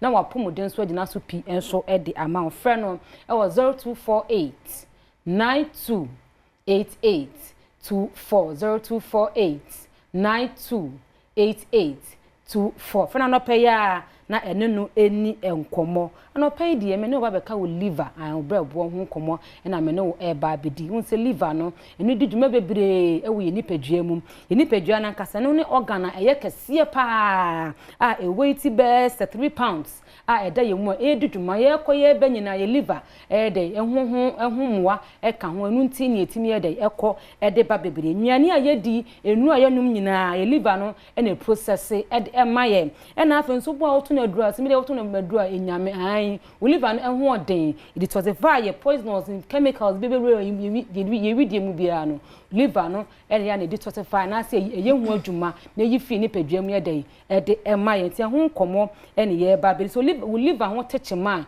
na ka me ye so apomodin so ye de mu aye din ye pa de amount ye liver diseases bebebe ya na ebo ye liver na de ye nto na say ma ye apomodin de enwo nsem bebre de mare ene ne liver scar an access scar of the liver eno ye kano cirrhosis and so wunya no a akoyka me say krobi anase kotwem bia ye da akoda dada liver no anase liver no ho atiti anase liver no ho ahonhoho no eno ne kan liver cirrhosis ena liver cancer de obi enim ye bo cancer oti ase so liver no say cancer betom na say kokora betom a e won sem bebre e de ema ena hepatitis mpacho ha de Ghana ha de hepatitis B ena ati e wa ha pass what hepatitis and just say liver no aye ehun ate chema mbeka signs and symptoms so hu sesa no boyi ekoso ewo nipadua mu a na wodi to make up 3p garlic mixture ato na edi aboa wo ye pa obu wo ha ne nine ankles anasa ne legs ne timi hunhunu ye pa wodo nsam mia wonsa na ate atom epidapeja pa so wonan epidapeja emfa nkose jepim misira wada ibe na wo liver na ehun ate chema ena obu wo ha ne skin ene na ni kosua ne eyeball no eye yellowish eye yellow pa hu na baka say nipa we that's why oye unique ne skin aye yellow nani nya aye yellow me pa chaw ye liver no na ma wo skin ene wani color no akoye sa na wo tank wo touch ma so aye nyonyo ade be to ma so bia no enyono ede ma wo to fe kwa na aye nyono ede ma wo di aduane kwa na onum nyina eye nyonyo ede ma mo appetite kwa ede eteko form senya benya appetite ede banku ni fufuo ni adade ni na wo nyina appetite no enye ye emfa ema na afenso wo ta yade What I remember, also, be some minutes, be some seconds, be no complaining. Menya fit as my bohu, as my remember, aye, you will live no and want some and na ate chima and afterwards, one the moon so ya would ye pa. Untimi na unya liver unya sleeping disorder unnam eye wodi pa misrawo so you be a wasa unya science we mu we na se wonan apija bo na nafu ahye asi abonidua mpacho ye mu owudua ye liver no asem enu tina mu wofu ahye saa no fo ahye asi ayi nkutokura fa wo shen misrawo unya 3p garlic mixture 3p garlic mixture liver won sem ni nyina no etu obetwa ede ama enu mebo wo ha e wo se ye nipadua ne ye fie nipadua mu na eboa ye mpa ene ensanom sebe ya no pa akoho sa wo ye obi a wotanom ensa bebra liver no ebetimi atechema ena afen so srade aduane srade nam mesrawada wo to ne twena srade na etam nyime kamene wanka mewa srade na yede ato atwene cause the more na ye di srade na ya yade bebenzo yede ekọ inipadwum ena nam wie bebre obu ha wokoto aduane a enkwan ne salad ne fry na obedi bebre no ompe wo penam no na ntwunam kotodwani ade mesrawada mesraw so you be what time number bebre obi egu aduane so yi number 5 am yente so nyi be 3 anase 2 emfama na salad na no monko ne fry ni bebre nyesa we number be na dis salad bebre nso a liver no betimi ate chema na smoking ye ne ye smoking ye hye bebre no mesraw so wo smoking bebre ya ate so anase jai petofi bi ne snacks bi won se won sada won ase how a snacks bi ne fa ansai de hye nya sa wo hye na sa wo smoke bebra wo betimi oliver no ho nsem e betimi ahaw ene ye ne ye pe fridge mu nsuo ye pe fridge ye pe de ye hye di freezer na ya brog ya wiagu ye yam wonu mu nsuo ebre enunu bebra oliver no e betimi ate chema home remedy bi a me ma we boa wo na de 3 pins so api so e de aka ho nyenya ene wa wo magu achi nyenya wa wo magu achi so wonya saa ha ma we mienu a wo horo ho kama na ma dry na wo de aye tea wonu no sa for 3 weeks wonu san de 3 garlic mission so ye de e ka ho e be boa wo ama oliver mu ha wo nya oliver mu nsensem nyina be fi wa akọ e de ama e bia na bosome akwanto du ho adwo ye de wa ye calendar na wo tiem wa ya se ye wo sisi echi ye wo ya 7 prejudice o fie na wo se eja wo nan we do here 3p garlic mission wo heavy flow timi e flow san flow san wo ye pill wo ye ho ya tata yarefo wo nya 3p garlic mission wo de no so e ma bebre ban keten wo nya 3p wo de so interval so month we ba is e be 3 months 6 months and san wo say wo de so fi no so nya 3p e be bo inflammation bona no widie mu tutu no so wo body pains pa jenso onunum nanum 3p garlic mission sa wo body pains wa poso tutu wo namro mu no sire mu ana twetwetu sisi echimu atwo panchi utumro mu nya twetwetu ne nyina be fi wa akọ e de ama asmafo nyina munum 3p ebebo ase na ya wo bowa na wo ye breathing na wo bre ni nyina num 3p garlic mesha ebe ni nyina afi wa akọ e de amampato 3p eye garlic odomakma hama ene dubna papa bi e na doctor se kuku da momo pro natural health aka wo mutira bomu atwe juice na ewo mu no e ma ye minerals e wo ye nipadua ni mu e wo ye ntini ni mu e ma ye moja bo yakoma no ho ban sonko e busu ye immune system so num 3p garlic mesha ya na won tan complain yade obi ya na ede eba ebebo mpacho garlic meshes adolson garlic meshes ebu ye de ne ba kope no ne 3p garlic meshes so wo kona so ye kacho se ebi ni wa ko be fofo ne kone kotobi and na ho me nkan ya se garlic meshes we nso ebeboa mpacho da bi edin ne eye 3p okọ asei e na adaka no etie de wa no eye red label eye garlic e na da ha ofroko so nso a onse green wonu nsa fa so eye rough eye rare eto na edo no wom no so ebo okoso anu ya ahye na anyi ahwefom ammo ampai bopa ena nitina wa no so eye kokko ena medjun cabin so ehye so no na no pam yensa awia yensa anuma yensa 3p eda sonko efise wo da duro so kro na betim so ayedai afa 3p garlic mesha e de account ko pharmacy shop ko herbal shop ko drug store bi a wo benya bi ato kumase fo nyina enko da ne herbal colinac herbal Priske herbal tamale wofa kojo herbal wa munawe enterprise ko fa widwa gafsana pharmacy bi no pharmacy ho abasam takrade mensan kwakọ Isaac Joe stop and don so to abetimi akọ kanshi angel herbal na wa kwakọ tu de akwakoton frɛ yɛn e 0248 9288 24 0248 9288 24 na 0201 0000 21 0201 0000 21 ya dia ya pedu pano na 3p garlic mesha na ya naturally organic ya da se papa se edua 3p garlic mesha dro na waka ho asamache no fa number no na dog nso aye krado na wo atwa so ami fancy hey me di afia amankwa tamaklo umre no wada aje ade mayinti ya da se papa pa ho se petwa so sister Sunday B oye guy otwa so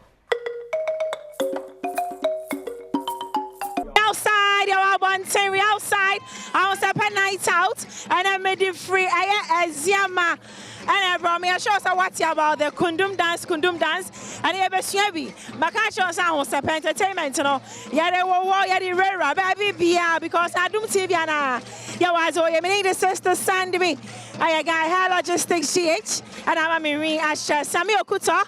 I am a director, Richard Akwa. I am a cinematographer, Nelly Kumsen. I am social media, Mr. Alote. I am drop any and I'm so I can't want to kundum dance. You know, I was a player. I want to say, yeah, it's also more around. Hey, guys, it's a Sandy be a guy. What Aquabo? Oh, Papa. Yamishrao, Mamma, why? And I am saying kundum dance. You know. Okay.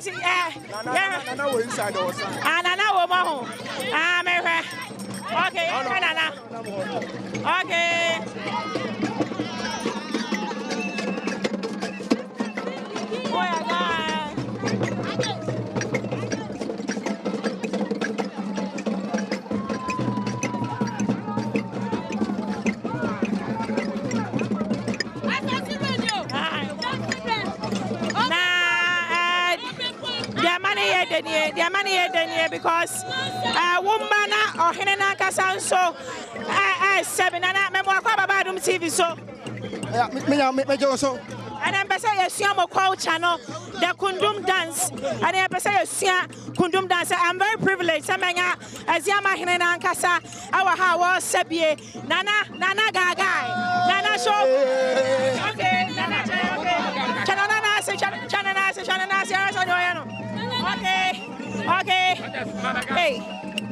okay. This is the Kundum dance, where a royal dance by the Ziama Hene. One and also Kundum no Echanana. I say, Abakosama Hoka Kran say. Nana, you say, Tetano. Say your body exercise, am I? Anna Kundum Nankaso Kohu. Kundum Nankasa Okohu Sa grown upon Munu. I don't know what Yano, Joshua and the Belcrum and yes. Nana Gaga, Nana Showboy, Nana Tupac, yeah, Medasipi. As a no man for Nanaima, Nami Besiamo culture. Oh, and Yansa, okay, and Ramadin Kadawa, I'm at my pouch, and Rami 2 seminar ball, Fat Chame, not missing Nanu Kwejai. The wire Yansia cry. Yapasa Yapisana, Samsa, when you go Shiano, I dream on Yaya. Yeah, where you first Nana show. And Nanu Kwaja touch me and sa. Walk off the other. Yadana, Papa. I see your chat. The Kundum, why a guy, Sandy be a guy. Mr. Sandy be a guy. Mr. Sandy be a guy. Why a guy? It's your Kundum dance. Yankwana, yes, Sanya, okay, fresh. Sister Sandy and guy. Nana, Zemana, Nana, Nana, say, okay.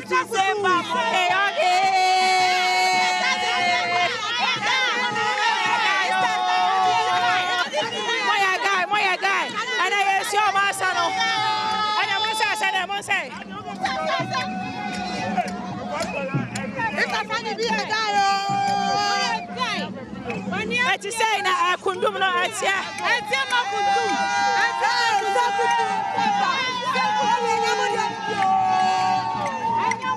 I just say that Yanante, young around. She's almost about to go around.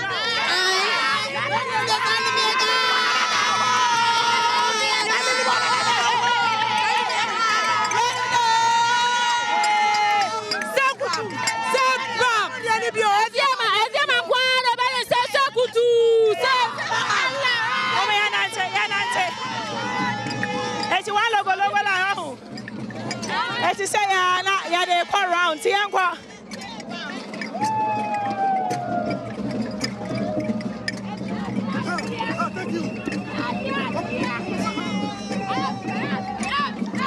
I was up a night out, and I had the free. Yes, Yaman, Ebra, yes, you Kundum dance. No, our houses just as I know about Bumukakra.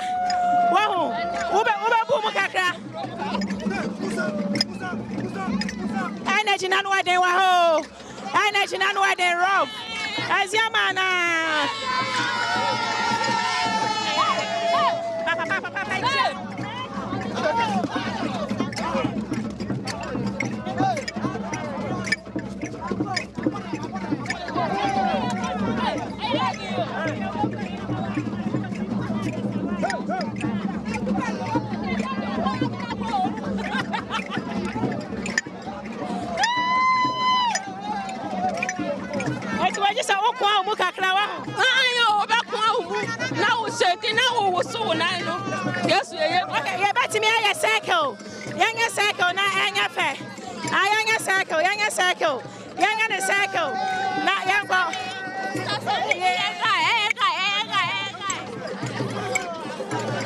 Okay.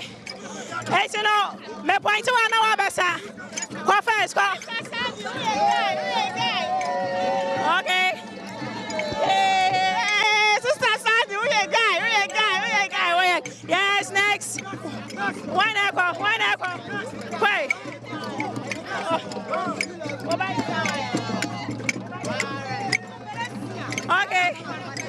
Okay, nice. We a guy.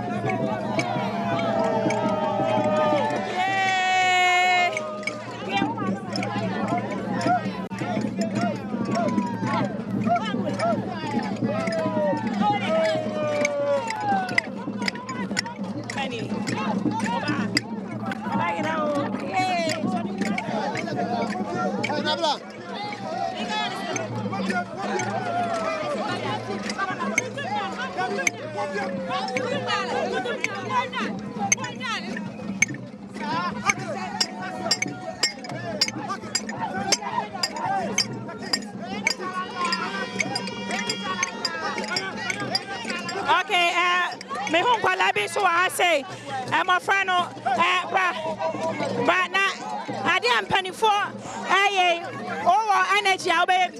Hey, no chief. Ola be mama ne kwala ne ngasa. Kwala ade ampanifo ye mo so mo energy. Ai. Wait me. Afi bia mo ye bi. Ana mo mbra mo me no mo njana ma nya me he.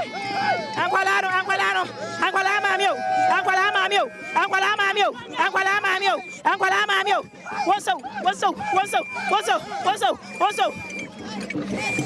There's someone in penny for the Simwa.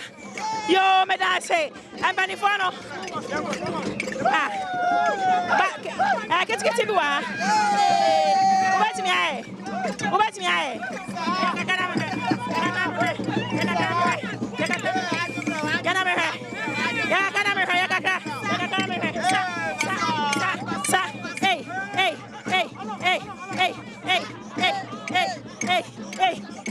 So come on. Not just away, mamma. Fitting kwala, tumpani for where.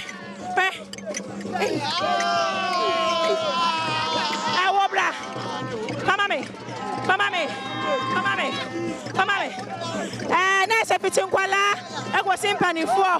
Obia, kundum yadia. Na zema dia na nadia. Mama how. Yeah. Hey, get away, Miss Energy, Enra. Hey, I was here at Tiana Baya. Yabasia, the Kundum dance.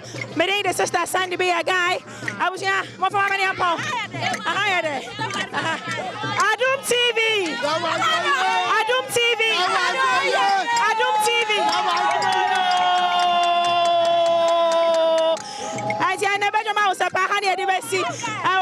I'm a director, Lord Waha, Richard Aqua, Nelly Kumsen, meeting the sister Sandy Biaga.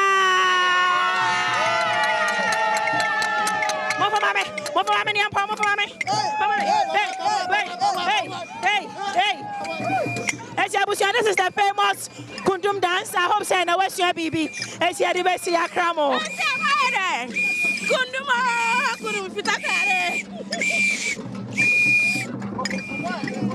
Asem yidika inna beka akwasi insia commander 6 kano senior yeah beka no senior esimitie yemfa bi nka ho yenyi bi so emfafire bia meka kire and yami odo chita repeat other fellows kwacho for so small kan about asem yidika e dia ma obiem ebia no watimi anya kwan anhwe the full one o say akwasi menya mre emfama odwumadie so nanso ye hwew minim se abanda da no na eniema mu nye no o ka ho asem saa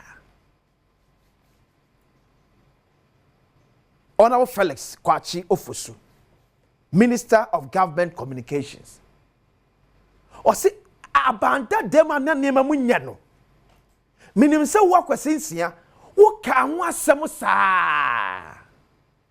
Eti yensesaye.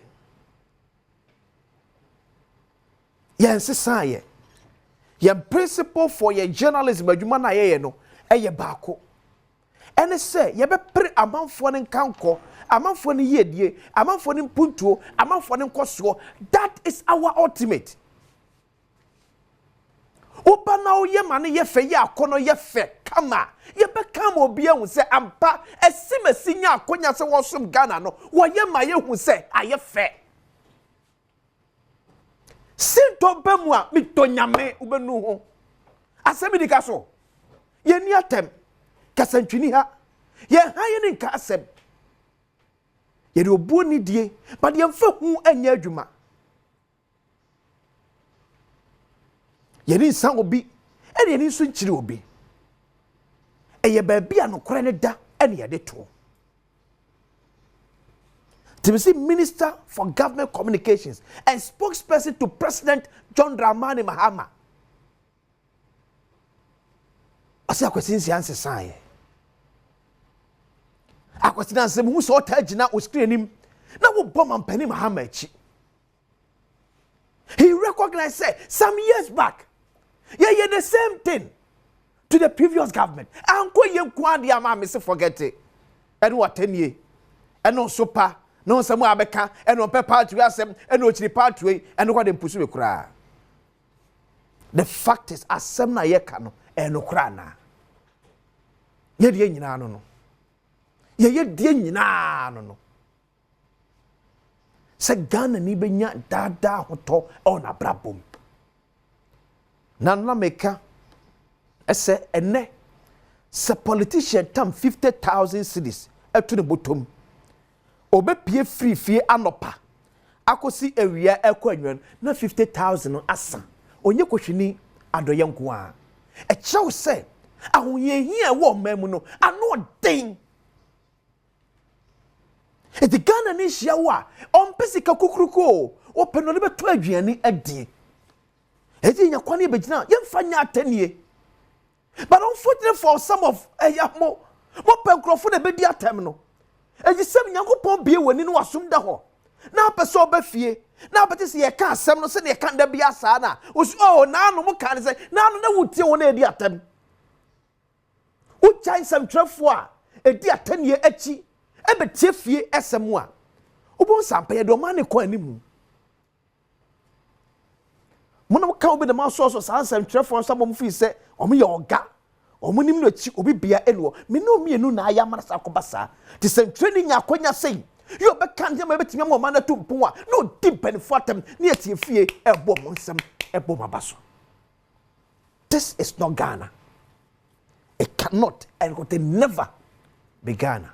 Me did yakwasinsi asem ni kabre da truswe fara sekese kuma Kingdom Herbal Center omna ko fa Kingdom Garlic Bitters Kingdom Garlic Capsules dia badwas Mr. Wada unsano ano ayetiti stroke ya de bon kae no unya Kingdom Garlic Bitters Kingdom Garlic Capsules on be boa atrene untrinim umeda honom unya chire ha obia o member bi ato do be akwa se be ka bi ato New Kingdom Jesse Park Capsules we do nim pastor Mr. Wada Thomas enfanya agudie ure kana mo de stressre enfanya agudie be ma de se wo boda bridwa hwe wasemo mobo chen obia wo skasa dangote kura fanya hwe kwade se tetno so especially le kon obenten le kon ugu enwan masa pebinum demwa so ne ha no pay enu awra wo sembi esiye e won kran krodwam Roman Ridge ene se abrosan bi edwiri eguye na nipa be se me kaye se nipa be do 9 14 me boya pa 14 ena mo kaye o da edwiri gu no yane Ghana National Fire Service for edi enkomo no mu ehu ye no wakemu asem ya kire hwe na tiewe yemeto ankomo so. So the latest on the structural collapse has happened this afternoon around Roman Ridge is that it is not true that someone is still trapped under the rubble. As at the time we were living there around 3:40 p.m., all the victims had been rescued and sent to the hospital. And the good news is that the 14 are responding well to treatment and they are all out of danger. And then also as a precautionary measure, the crash scene or the accident scene has been cordoned off and has been declared as a security zone. The site manager has been instructed not to continue with any construction work until such a time that the team of investigators, including the experts in the built environment, are able to conclude their investigation to tell us what actually led to this unfortunate incident. They cannot continue with any construction. So we'll continue to engage stakeholders and then come up with measures to ensure that such preventable structural collapse do not occur in our country. Building collapse. So we are here to do rescue mission. So we are searching for the trapped people or victims to rescue them. Okay, let's go.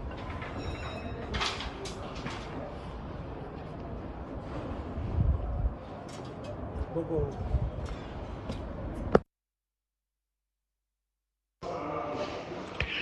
So the latest on the structural collapse has happened this afternoon around Roman Ridge. Edana ejiriku ye Roman Ridge no. Ena oti ho amanebo aye komo ene Ghana National Fire Service ready for etwen ye. No mo assure se ye kasai obia enka edan no ase. Yenua Williamson sia ena bo anan ekọ no wele bokọ de. Okọ na situation it say. Ye kodru honom ne de na omo atimi ayi womo a omo eka ase no ebre edwiye ne nyina de omo kọ ayaresabia. Okay, confirm say nipa say na mo kodru ne ebo amane se omo aka edan na se. Okay, ye kodru ye no Ghana National Fire Service amane ba omo de ma ye kire se enipa mako 14 na ye kodru honom no adwumayfo no na omo do so pa. Okay. Eninti ebra omo gu concrete na ebu ye no omo kire mu a adwumayfo no ana omo yi omo nuanom. Okay. Edi omo call hospital nti Ghana National Fire Service nya ne nteye 12:18 awiam na omo kodru honom be 12:29 no na chese omo nuanom a omo wo site ho na dikan yi omo de omo call hospital kra dada. Eti be investigation course but utie omo se die na koba ya eti ma edwirigu mu sa. Sane ekoba ya ne de obi antumi nkyere esane se wo hwe edan no se de sitie na pillars esisi ase no eye enye nnuanko a enade de ni bi pa na omo de hold no na concrete na omo gu no eye afidie totototo ne de ni bi. Okay. Eno no omo mix na so omo de gu barrow ni mu a workers no epia barrow na de nam the same eye floor no so no makohwie. Nti so omo koba no ene se omo te ya ne se prekope zim na okay, so don't make call a Zoom namine Samson Walanyo de Clo Equity Enko or your agent on Built Environment Bureau of Public Safety. Some say, sir, what to be call there? Okay, some say, but so camera man now meet you. Me challenge kakra or camera no so my so but it's a bit of a challenge. Okay. Well, rectify. So nwanwa say at this time yes nya dan amane dwirigu. Oh, that be make say good morning ama we tie for so. Na by anya nwanwa construction there no be say to be see. Nti anya there nwanwa kra. So kasa nya nwanwa no be sa esia. Does it mean say human error no na doso anase materials na dey sit down no and they say ni quality number form ti e ma ne shada nya nwanwa na. Oh, okay. In this respect, no, yen to me ascertain a course, but okay, there is now. It is more of a formwork collapse, and as a formwork failure. Into about there are a number of factors I able to be assigned to, but yes, say a material per se. So you can formwork collapse. Any idea? Yeah. On says, open say, sit down. I'm going to say, for instance, open concrete beer. Okay. On say, bubo induebi, and sana o the iron rod de gusu. Yeah. And sana concrete naba. Yeah. Sa container na oye odi induaye no. Any friend of formwork no. Okay. Until formwork na ebe containing iron rods no na say reinforcement no. And sana o the concrete ba be gusu. So share or your data ye kita from 2020 ebesi somewhere 2025 year woman yenya 25 major building collapse incident with 27 deaths. Nipa bebre na eprepraye. Is it not becoming unbecoming? We might say it's becoming unbecoming, but like I said earlier, it's construction, and a lot of factors might be attributed to this. And also building collapse, there are different causes over the years. Okay. A cause building collapse, no. Okay. Until to me. Summing into one space, say, waiting at your building a collapse. Now, we particular now, like Mekayano, what to me say, and yes, then I see you in a book by a goose who are yes, yeah, poor concrete, no, and our form work, no, because a failure of the form work. Now, my use this very accident. So, a failure then can it then conclude, sir, Obi Ejuma seem to be Bemuana? Oh, I mean, because definitely nipa na ye man. Okay. It is BB says here, definitely you have to ask the questions of one in charge and sana adu see, and the investigations will come out to explicitly explain what causes it. By one, you might hold them responsible for what has happened, for them to give answers to the questions that we might be asking them. You bet me a swim be there because on say a dine edge to go see a dear yam share the 2 months for so. Say and a dine comes to me to send and so cry at ye. Near Mukta friend structure integrity yana at to say, Miss Widay a baby Giana. Dear bet me a swim free at the Jugu Dua, yet I who yamemu. There was say making sure say your built environment as experts are more responsible during the construction stages of some of these structures. And as BBC says here, our authorities and making sure that the reports of the causes of these collapses are made public. However, it will probably increase the confidence in the public. Say, maybe a human error, maybe there are other elements contributing to some of these collapses. Okay. I bet you a basis for learning for others on the same thing. Because you won't say be away CSA, so reports but nature say maybe a form work. Okay. Negligence on the part of the contractor or someone. The next moment, the authorities will have a critical look at inspecting and ensuring such same occurrences will not happen again. Minimum okay, may come down a Jugo. DNSCA.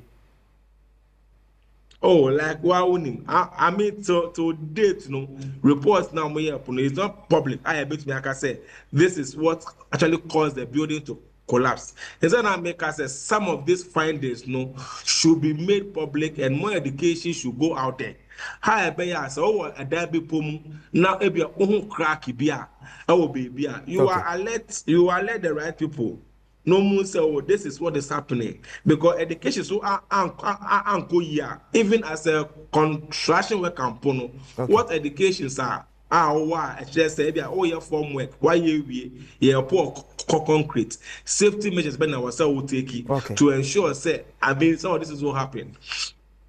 Okay, man, for way meaning say Bureau of Public Safety, what me analysis of most of your buildings are Ghana. The structural integrity to say nimu do to say.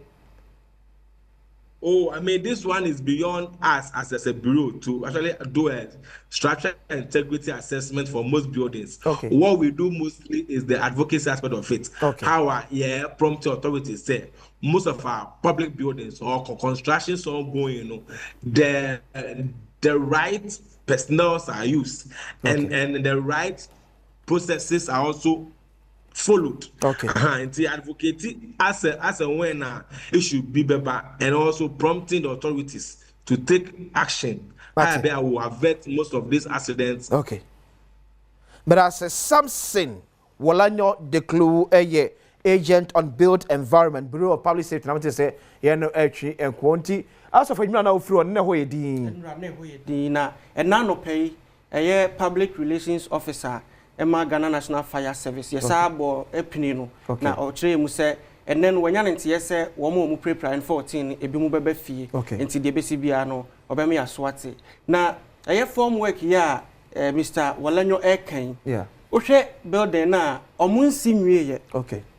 most times na ya omo tutu board no ewia na omo sa de abo enkaye no okay nti building no form work na mekohu ye no na enhyeda nya mo no okay ti yebetimi yen confirm de but yebetimi ka say bi omo tutu free de omo nwie aye dada dem ya omo de boy okay inse bada say inse Williams ya wan bo no call bia ye we say for say Roman Ridge e won kra ha ya sa pepepe Roman Ridge so dan so de ya na ne makomu ye pa na okay what it is bada so be kan ho na anopɛ fa asɛm de kadwuma de nyina ese fa da sekese kuma Kingdom Herbal Center na kofa Kingdom Garlic Bitters Kingdom Garlic Capsule de abadwa so ya new Kingdom Jesse Park Houses be mam sere wada emfa nya gudo ba to bi fama akunu wo boy so to bi fama no sase mu nyina na moji ho anigye no ba bi eto do bi akwa asɛ be ka Kingdom de pa bi ato be de akwasi ensia asɛm de kani ya ho mesere de pese mu atwa so akra Yaba mu nyama chema kwa ba emfa emra bedwam tumedi so on Adom TV live on DSTV channel 280 Go TV channel 119 Multi TV Dig Boss and live and so yes stream on all social media platforms. Check it on Facebook Adom TV Extra YouTube here Adom TV ne follow me akwasi insia -6 na ini komo as Maker said next dimension conference 2025 baso started Sunday 26 October now the following Sunday 2nd of November 2025 my father's house what Dansoman 5:30 p.m. each night Mr. Menfanye Akudiem at the Resurrection Power and Living Bread Ministries International and at the next dimension 2025 bro so penejuma de sin nasom bishop Owusu Ansa for the church Nyakopon and nan ho di emfa enchro wabrabom computer Ghana so dem say what pay say laptop say TV say fridge bibi bia de ye demo bia ye electronic de computer Ghana and American for de amawom enti awrani promo to bi okọ computer Ghana bia nim say of late the promo na ekoso saa ne ma to bia ne bo abafom na no kwa the dollar no kwa sha say air perform kwa rotate ne ma bo so timi say what upe TV na abo dem upe air condition upe washing machine dia upe bia mesroada for ni chire computer Ghana ni ton ne bo ewo fom kama pa emfa emao etuba laptops no brands bi say HP Lenovo Dell Samsung LG Tecno Infinix Itel Huawei and ka ho nyina on mesroada as low as 3,500 Ghana is when you baby akofie as low as 3,500 Ghana is when you baby esombo every computer Ghana akofie bibia na freda ginchire mo 0302 752020 0302 752020 and our WhatsApp yo mo e was 0243 143 143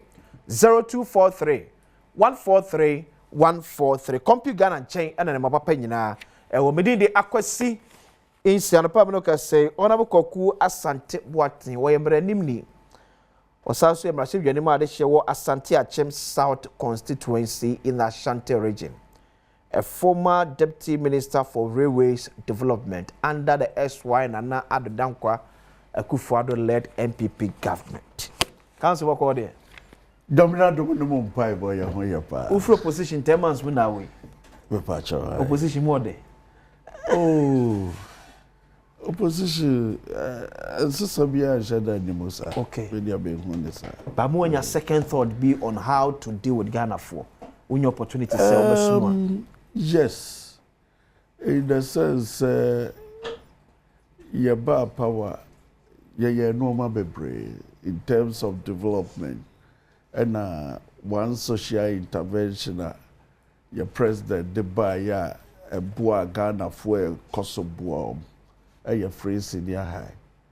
But who said going forward, no? Ghana for we development via any other social interventions. Father say free senior high. Okay. So, among for any kra na se sabio. Omuboto munya na ekomodu ombeto abetia. Another great lesson that we make a committee here no masia hu. Okay. Eti emfa on the papa bia be ye dia magana for no. Oh, to some extent. So bon adwumpo se wo to me kind of trust to some extent no. So bon adwumpo se obekofie abekofie. Yes. Yes.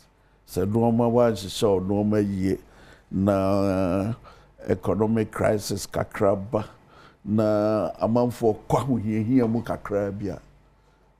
You bet we at economic crisis about if you say NPP as a party in government more handle in a year. Yes, but no.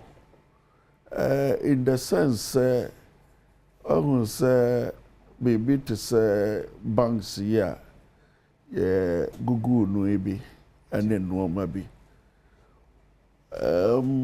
Obi obeka say ade aye no bia na enya no. Na enya no kre. Okay. But I say oh yeah. What the human face kakra ne human element kakra be bum ebe bata ho enu di yenya yie pa enti going forward no as a nation so ye kase ye build na sabio obi akwaje nkrofo deposit so the ye bank na say savings loan and so no or the yard for Friday okobusa de sikano amanfo nyina ma preko pese omoba beji omusika ntino uhu se bibisa ekoso na yet time bomb so correction na yedie but amanfo so amfa the trial so hu dia me kire no ntino no all in all no yen environment ha no as a developing nation no and say oman afi ni ya hyase pese edrum pempen so a some of the advanced countries notice Europe money countries Europe the America do no we no kanya ade bone but ye hade amanfo mfa the trust sabio sabe ye mu bebre wo ho no mu a na ye di da so nyina ne kakra na wo ho okay ye di akoto ho enti omo nso aba de sa no pese omo nso yedai enti no aye second nifa no etwa but ye no mo bi wo ho no mu a na atima mo hu no no omo hwe ba bia etwa kono ye omo no ehwere ena omo hwe nye ni yie no ana wo ye obi asu na niwa enti no nso eka ho ena ma de ba. So how many years now parliament?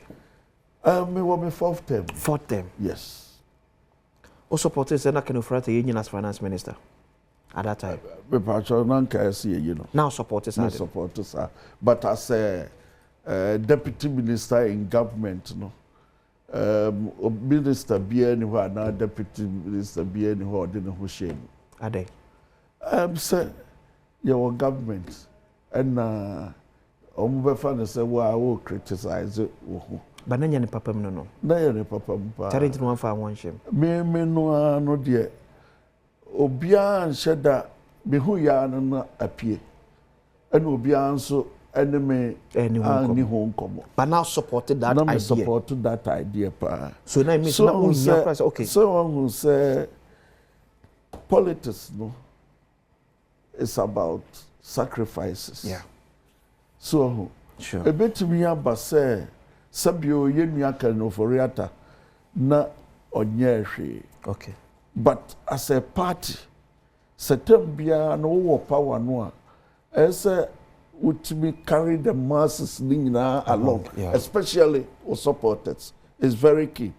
And you know, a could room pen subi na say dodo no a say oh minua we dear kwasante eso si form na say untie the masses no can especially wa parliament besa ekutia in the sense politics so obi ohokra no obi nya bone but utie masses no now say binua we yempeno na yesa ubetumi afre onya akro no wodem no ne na kasa se binua media bi hu de waye but say na dodo no nyina ka besra wa ebetumi ankafo adwuma to ho party ni eyie yenti no Ghana fo e kan konti no said be ya ombenya confidence ewo yemu na yesa ye biemu a omo atumi ato abaman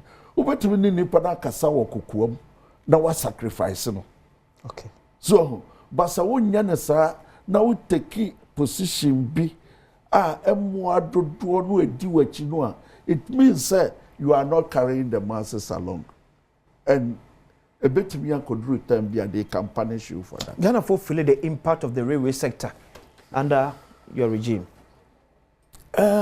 Yes. What happened say during the first term of President Nana Adono, who said na COVID and na crisis and shada niho. Yeah.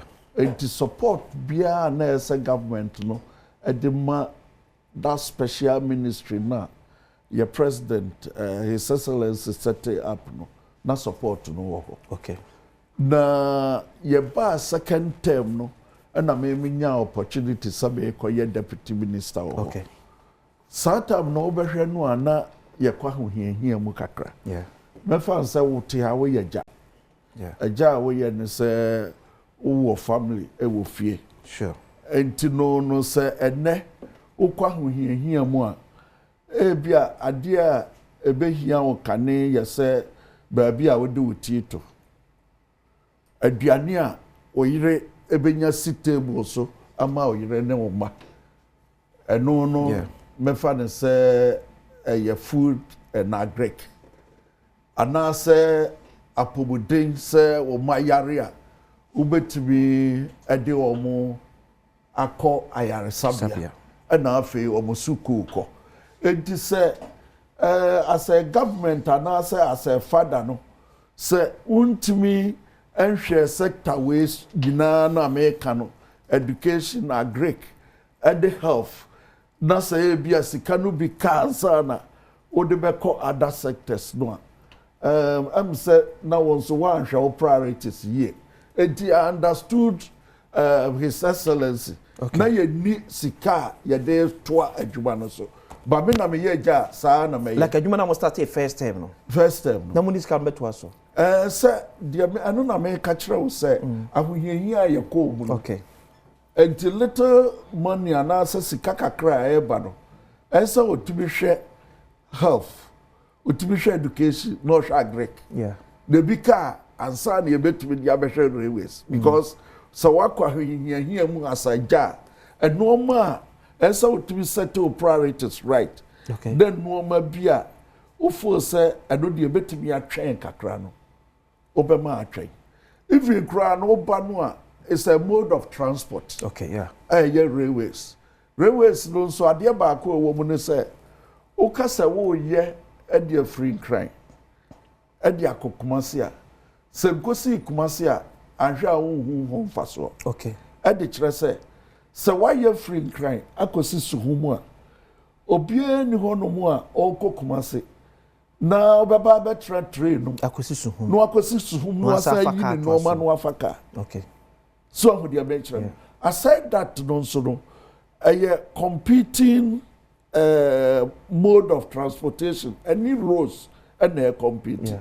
Enti ayesa no ayewo kakra wo ho a na yehwe road sector any railways a aba no be ne say we no result no de am say e bantam enti me fan ko share roads mo munye rather than railways sky train second term no as such no ya ntimi anya match e wo ho no just no so no de ayi kakra ba na sector no just a ministry no vibrant bia na say ahokeke wo ho no e wo kompa sky train ya mo yesam de beba no na ye pa se mo ahihye ne magudem se ebetimi aye possible na mo de ba na say na be ka bi na atoma magana fotima ye de me pa chawa no na menko na nti me mpesa menko na menko ana wo court e first term no and na e happen ye enti no de na menim mu asem bebre of course wan koto ho asem mete ho asem ba me mpesa me ka ho asem because our court nti yentwa so fa me si ya je me pacho as amanfo adwa obi wey Council Minister for Transport of Frame also me your program why obi mfa opedi am to send no etwe ekwo former deputy minister for railways development and member of parliament and etwe ekwo as amanfo adwa MPP pa o aya no kre aya no man kakra bi na ama ba bia ye free na ho keka na wo ho da fe ba bia ya bedroi say ya nhihye no ma yie from so bebre by but ye mpanimfo no nso no still ya no omokoso ye mistakes get ya emo ebi ye ade say ye besa akoto aba sure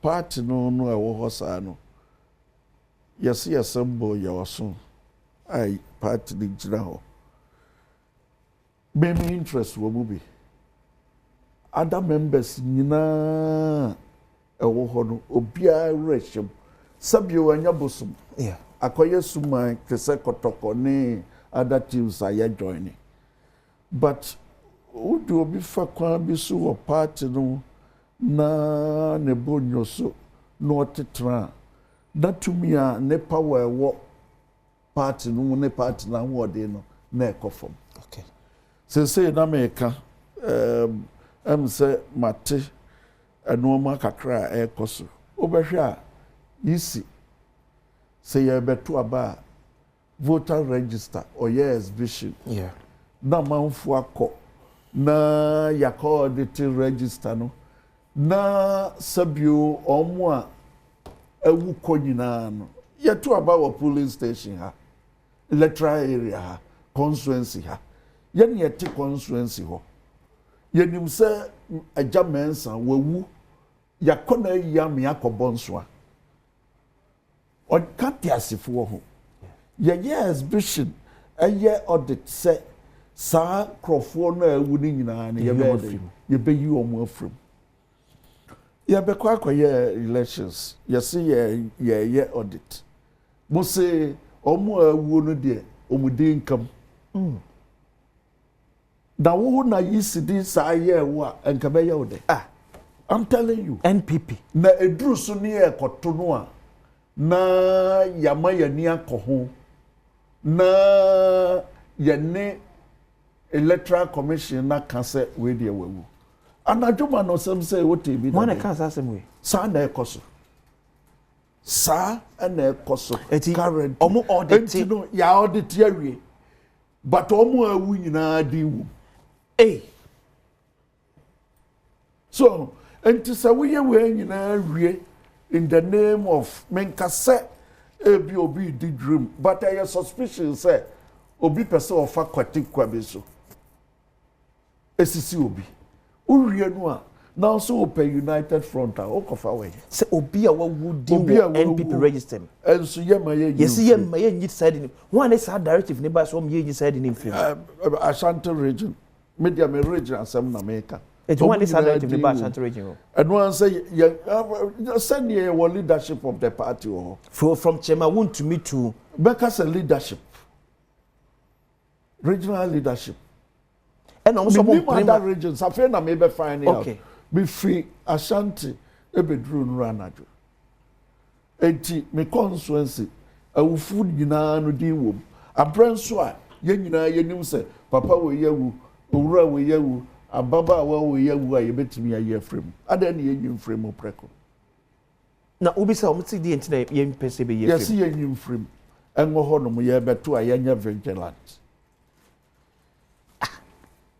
so enti no ayesa no a menti ye national leadership nase but me ba ha no ma yesa meto me bu ase said be ya me kasa na nkobro so because me ba no nipa ba ku mienu me wife cry no de was me ba ha ma me mo obi adi so enti me ama shede slow down and the question no a obebusa me bia no metete ani kakra emrepam no no, but see, if say we that's what is happening. Then, as a member of parliament, what are you doing? Any now reason, above the region, if I'm national, to seek for better clarification. No, the next council meeting, okay, you better raise it. Okay, issue no near flag. Okay, council meeting no me hobby. Maybe someone say because me be that. Yaye voter exhibition ne normal be brave wagana na wo no as a party no so electoral commission na didi wa enka be ya ode na wa internal elections utimi ma we koso enti from the word go no ofo say obi ekowini na so obi nso fo say bibi kakra koso no ko gina we so ana wo ye ne de na party no na open year na say umpe party ni year. That's what is happening. You can verify, you can check, and it's very sad. Just say me person me kabro areho sem, and that's what is happening in the party. But so far who monitor campaign of course not to say campaign so far there but a man for buafu. Why? Form. Party for no bebre. So bebre at theatre. Na me kire wade say. Party there wo ho no. Wo ho say ye nyina ye de awrehim. Yeah. Me awrehim. So ye MPP ni a awrehim obia market women no. Ye nyina ye awrehim. But ye awrehim no na ema ho keka no nso so etimi kosro enti se utietia obi na so ne fa ahodie so wa ma na nkyere na adwe na wo ye no ma de tia no a na watwe no ho okay otwe no ho kotra nkyɛn a ɔso no de ohu sesi ho de but sunsum ne tumi a ewo mu no na kɔfom enti wo hwa ho keka ya papa kofo time na wo ho wo party no mu a nyesa na wo ho sese adedra na fa ne say ye koto police station aba yeah police station aba ye koto no esan say ye pe particular candidate bi na sabio waba be ye me fa ne say police station chairman because ono de oye police station chairman a obetimi akoto abama particular candidate bia every form na eba ono no betimi abeye constituency chairman anase MP asa MP no de obetimi a support particular candidate bia obeba abeye president enti yehwe at the police station level say onkomodie mu ene wo kasa mu no enya de be support that cause no ekono a your friend be mafia, you to be mafia, near you, dear free register. And you know, instead, say, you bet to aba at the police station level. Near dear ye, I can defer what police station. You bet me a mafia and crofo. Near the Omo, your first set, or bet me a pursue that particular agenda. No, Edomu, dear, we bet me an answer the air course. Dear course, no. And two bells. What can you call so in the previous primaries? Because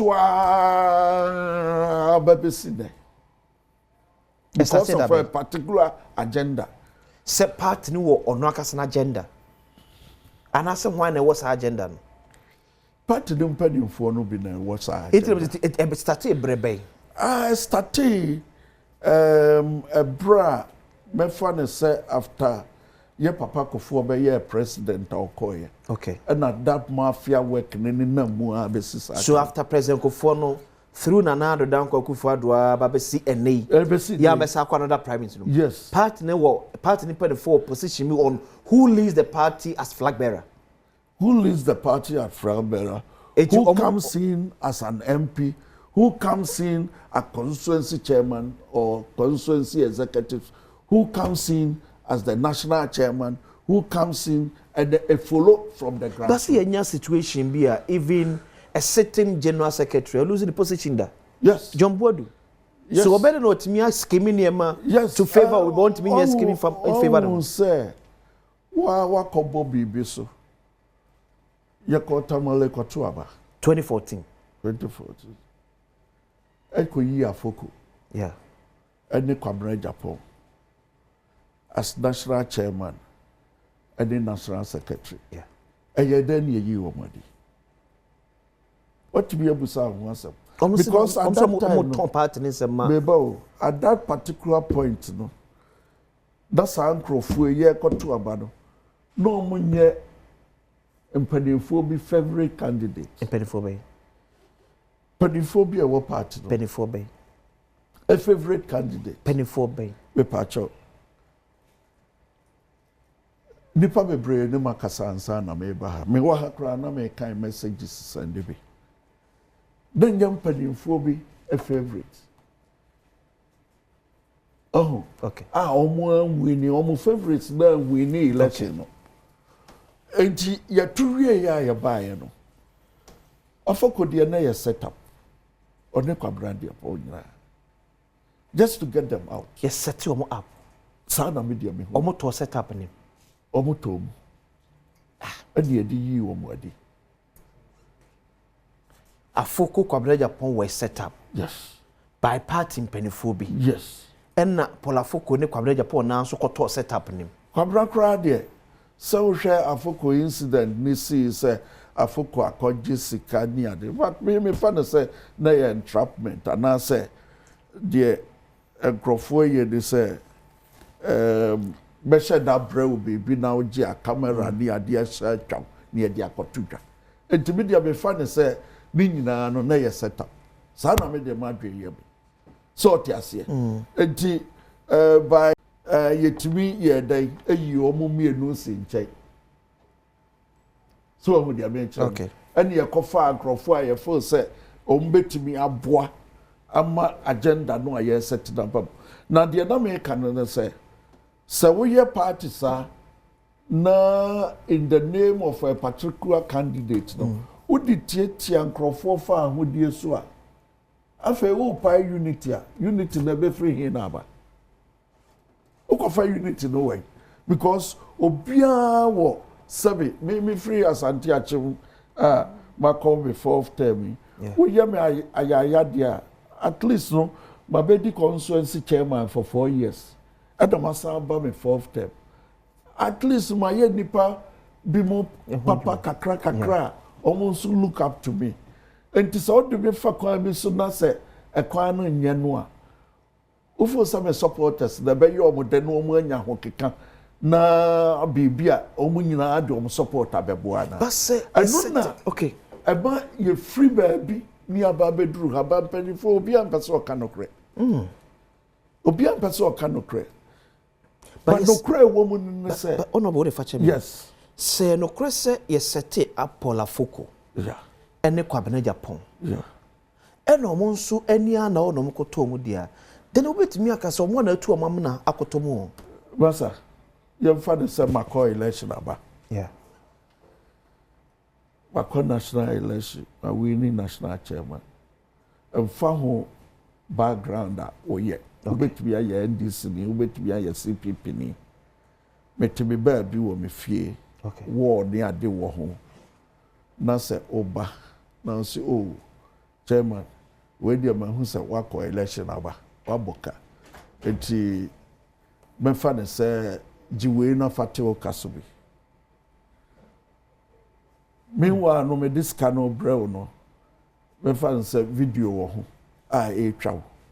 Now this cano near kasa kire no wakoje bribe na wo ton party no. Na ne say. Eti one this sika koma ho bi. So ye ka say afuko akoje sika na ya bribe. Every NDC4. Every NDC4. Eti no krese NDC4 this ka bre polafoko. Nipa no a odisika no call ye no. Na ye checking the background as or lean towards NDC. Nipa no this ka kuma polafoko. So sa but another story I make a chiro. Meti ho Mako election about. What on fact? Mako. Sa nipa no na oye polafoko Adam for dada. Ya na onim no. Anase for the first so be winning national chairmanship position of MPP intino this is kan koma no. Anu ntina me ka say who go into details. Okay. Me to me and cansem bebrewa. But me dear, the American na say a boapayo and ye trap on into it. Because ye war. Yeah. A be our budget. But a bit because say no cresse polafoko be winning national chairman. And all this kind of brand dear. Then a bit him so possible as a man for Bisuno. Or bet me says can no ton MPP operations at the Amasa de panel. Many pakuna use against MPP for we okay catch it. So say yegina yeti hay. Yeah. Yegina yeti hay say no. Intention be our person the idea. Yeah. So enti eye den na wako obi ho the fie na o ko che de sika. Okay. Senye setup na wo sign wo camera show ho. Sadia me ko hwe. Me record do da me diapo. Look at the intention. What did the American say? It is say ordinarily no and na owura no enam ne peso ko identity recording. Do you suspect say MPP for be a time sana etie but only one dance here. Yeni nyina na metimi akasa. O dance here. Say na MPP for be na share chire me this kan ko so kwabra pa focus so hwe ya ogie. Sana etie. MPP for share chire. Sana etie. Eh, and it's canesso because Palafoko ya to the dean support was a sana etie. And then you say Safidie no wo onya wadwen so betemi ato. What you say?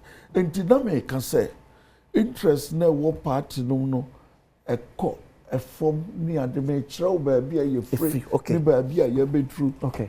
Polling station for ayatietia o mo fa ahodie so MPsa na bi mo ye perceive say nkrofo we de say ye nyiwo mo a omo de omo support be ko akoma particular candidate be during presidential race. Okay. Enti no as ye dey support common nkrofo no omo betu omo said the beya ye betimi de ya ye nkrofo asi ho no mo atimi support to electoral particular candidate. Okay. Share government in power. Yeah. Your bar power, your 169 MPs. Yeah.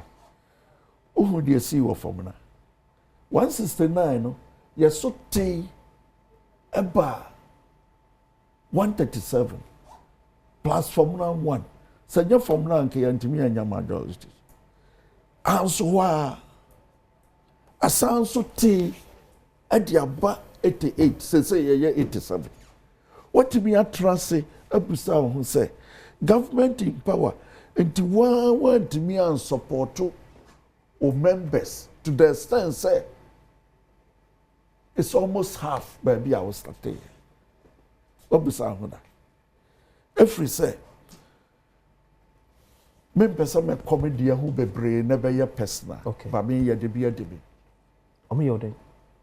Say you be sure be a chi no ya money sika mo abetu. Oh yeah. Yeah, another time. Yeah. This is a huge platform. Yes, I know can say Oko Asante Achim Sauta. I'm for Tom team. It took a chance say ye show be a chance and be sika so betua. Make say me komo a befa program ni nyina. But maybe the omo share obuachi. Ema obuosika. Ho am na ma obuosika. Epanifobia. I don't want to. Debbie, oh no, you can't say I don't want to. You see, what's the start? What I can was saying. Se part na anya ne ho aduro. Yes. No more to me ba bi o ma yan sawa. Ma men kire dia men kire mu no nwie. Me wia e bia no manya courage no dia no asos. Okay. Enti from 169 dia perceive obia we perceive say ube support obi candidature, especially Yenya Alan. Okay. Those MPs now elusu seed bebre. Go and check their background. No me Alan supporters. Perceive Alan supporters. MPs no lose seat bebre. Like more primaries. Yeah, primaries ne di kind or say Asibeya Buamo, Dr. Niamamo, Colenso, Suaman Kwamoni or Mwaka. Go and check the background. Because of me Alan supporters in Meba. No, they will come and try and look for somebody near Maniska, near the Ababe too. Say ye tuno na se ho enya stronghold pa margin na so. Okay.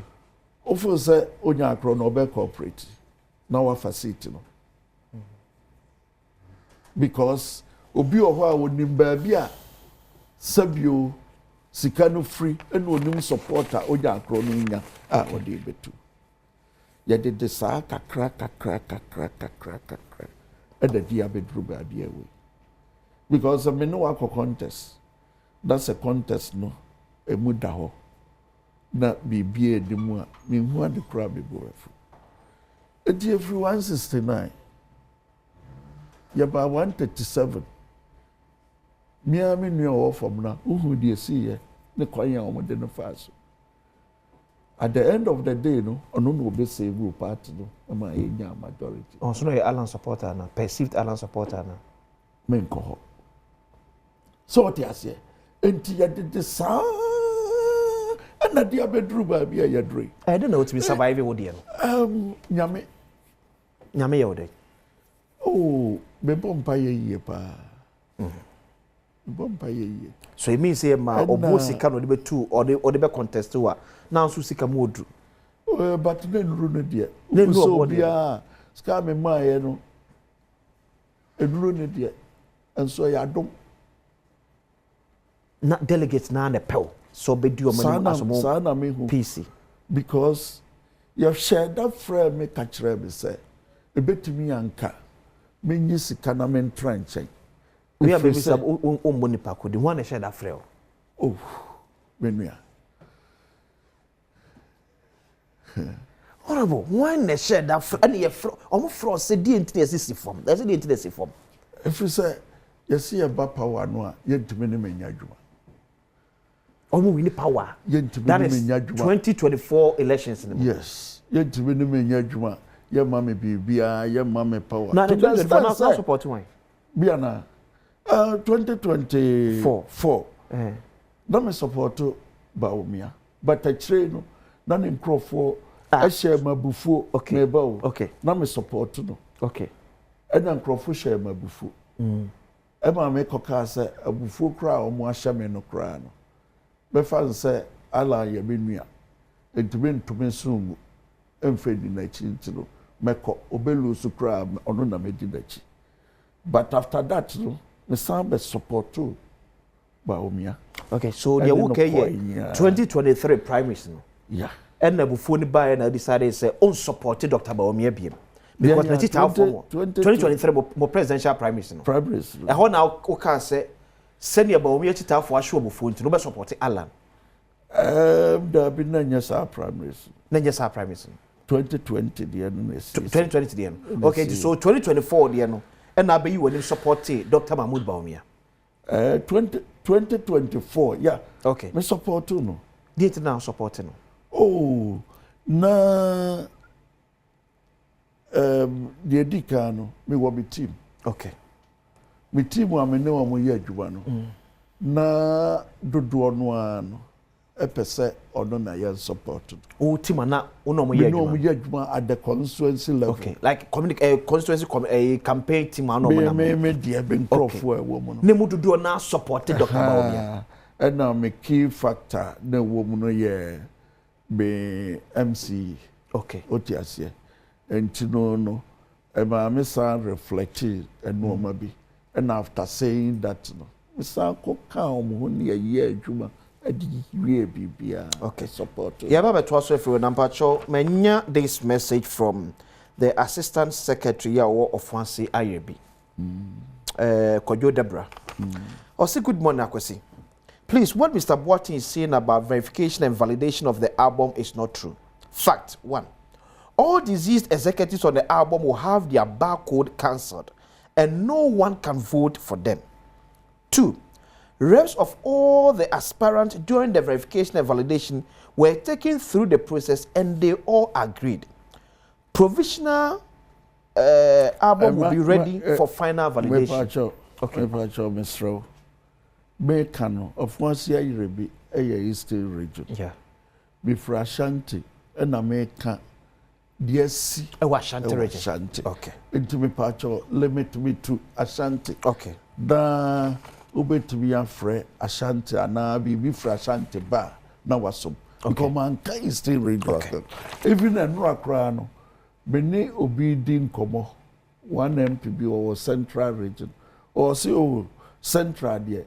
Ye twetwa bu afim omotwa okay but Ashanti region entesa Ashanti okay so what you say and until na me restrict me who to original okay me pa cho okay but it but anya sweeping statement na me a nationwide assembly ba bia me nim na me ka na me dia ye mfato ho se oye ne sa okay Mama na homra na emeto ankomo so ne fa enwe ese pacho me di ya kwese ese aguso hwe bedwam ora Adom TV ye ba ese ya bom nya kwa ba biem fa emra bedwam to bedie so on Adom TV live on DSTV channel 280 mene Asante Achim South member of parliament, a former deputy minister of railways development and actually enkomo so a quick one for messages here aba we say good morning. Please tell Honorable that he should be bold and open in the interview for the good of the NPP. There's no need to hide the truth just to keep the party in its current state. Sometimes honesty is what brings healing and progress. Let's face the fact and fix what needs to be fixed. Amano Ewa Enedwe Ebai. Well, see, Tim Kent is not going to expect any manipulation of the delegate album for 31st January election. Kofi Toku Enedwe and so Ebai. I want to count him. We say, Akwesi, look at this. So, aside all these manipulations, the party will come out and say that we need unity. How can you foster unity with this kind of wicked mentality? Eugene Dramina, Enedwe Ebai. We say, NPP is a very funny party.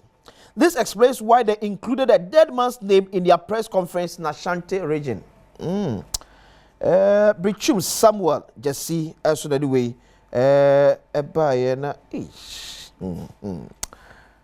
Oro. Mo performance in 2024 general elections. Eba ne say. Yeah, party ni tihwe sa. Yeah. A fan baby no. Ye normal. Muamunema. Apart from the fact na grassroots no. And so any happy no. Okay. And na economic factor. Almost say your grassroots, your base nyina no. And look up to part to say about Monso Benya baby. Okay. Yeah, quite elections. Who was Zoom Lion? And Crawford Prepra, kakra, or pay. Na ya 180 and they call 250. Who got to aba? Wa won kwala party for ni a change one amount. Would you omka over 1 year? Wouldn't you omka? I won't come by and no more day got to aba. Ukofa afforestation by party bi o ho a ye pekwa bi kra ama skabra wonya adwuma afforestation ye nua say John time no mo kofa by see ye dua enya de bone kra say John free mu no nyame mfa ne kra nsi ye de omoka bear 14 months ye ntua up till now. And so now Crawford,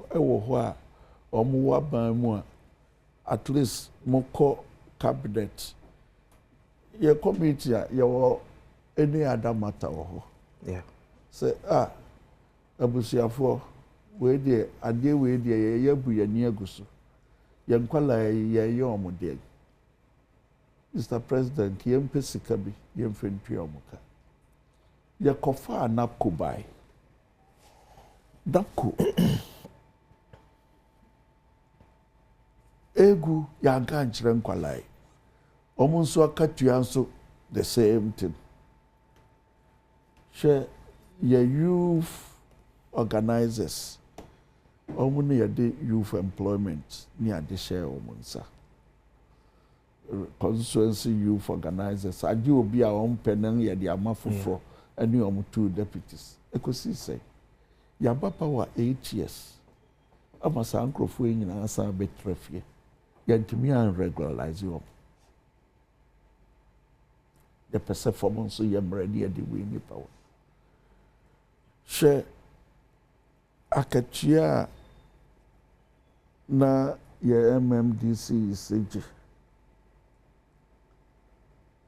na akatua NDC by omutua MMDCs okay common fund and I say yeah, monthly salary na compared to a difference abem say NDC dia no it's over 30,000 a month. Hey, and every Peter no say less than 10,000. Less than 10,000. Yes. And MC under NDC. Yes. About 30,000. Yes. But an MC under MPP no less than 10,000. Yes. Are they? Me na abusami. Na say wa we yo MMDC sir. Na me fane say me a police station ni akola me bayare na me ko DC ho yeah say DC Mr. wa humemabo na no ka say onis karibia se be ka say ni tribunal de enso e bia na da no genuinely no na odisi okay it is a me two way the other means say so what you say okay enti omo nso na hwe ema base no ayamre because na ho keka ene samu ego ene said obesia relate but we yes ebeboa ama efomu ayamre you can check what you say entino enuoma no bebre boso a na emfa kwa mo okay anso na wo na kan ye obisa obisio ye mom sika kese a ahwa na omo akotu MPs mo ya anso ya hyemra se ensese obi a wo ye MC ye ma kwan ma wo contest sitting MP agise ho no ye all fan constituency ntia de na we ba so what you say and so na nti yenya ya ho keka na wo form no Nancy Sosa. So then and sana me fan say polling station for ya mafia wo. Okay. E wo abon ho. Ya yi we dia free mu because ya hwe wadi mu na o support ha na ekọ ni ayu ni akọje na ba bi wo ho no mu a e bi anajo ade nche no ni ato abawie adai a anajo 12 dia to polling station aba. Oh how? Dabe no. Oh, some example. Okay. Ebi mu kra tra edem ye omo abo. No to name ebi sad what how they no kra na me ka kire. Ebi mu tra dem party album e dey kwatu aba. Party album. One e tena dem I show no kasa party album. Aba. Ebi mu tra dem say. We be police station ye midway ye chairman midway ahihia album ni nyina na de beto. Constituency ben. Bebre. Here for baba ko. Bebre. E bi here. O na ho kan o. O de fansa me ho kan. Na bi nyesa me fansa. Na ho kan o. Be ho no ba bi o ho amoto aba, ba bi o ho nso a omo anto. Die sa ye ho yare no de. Esa ni nyina aka ho. So the means me tie ne o kan dia. Then na mo candidate am dey call for 2024 general elections.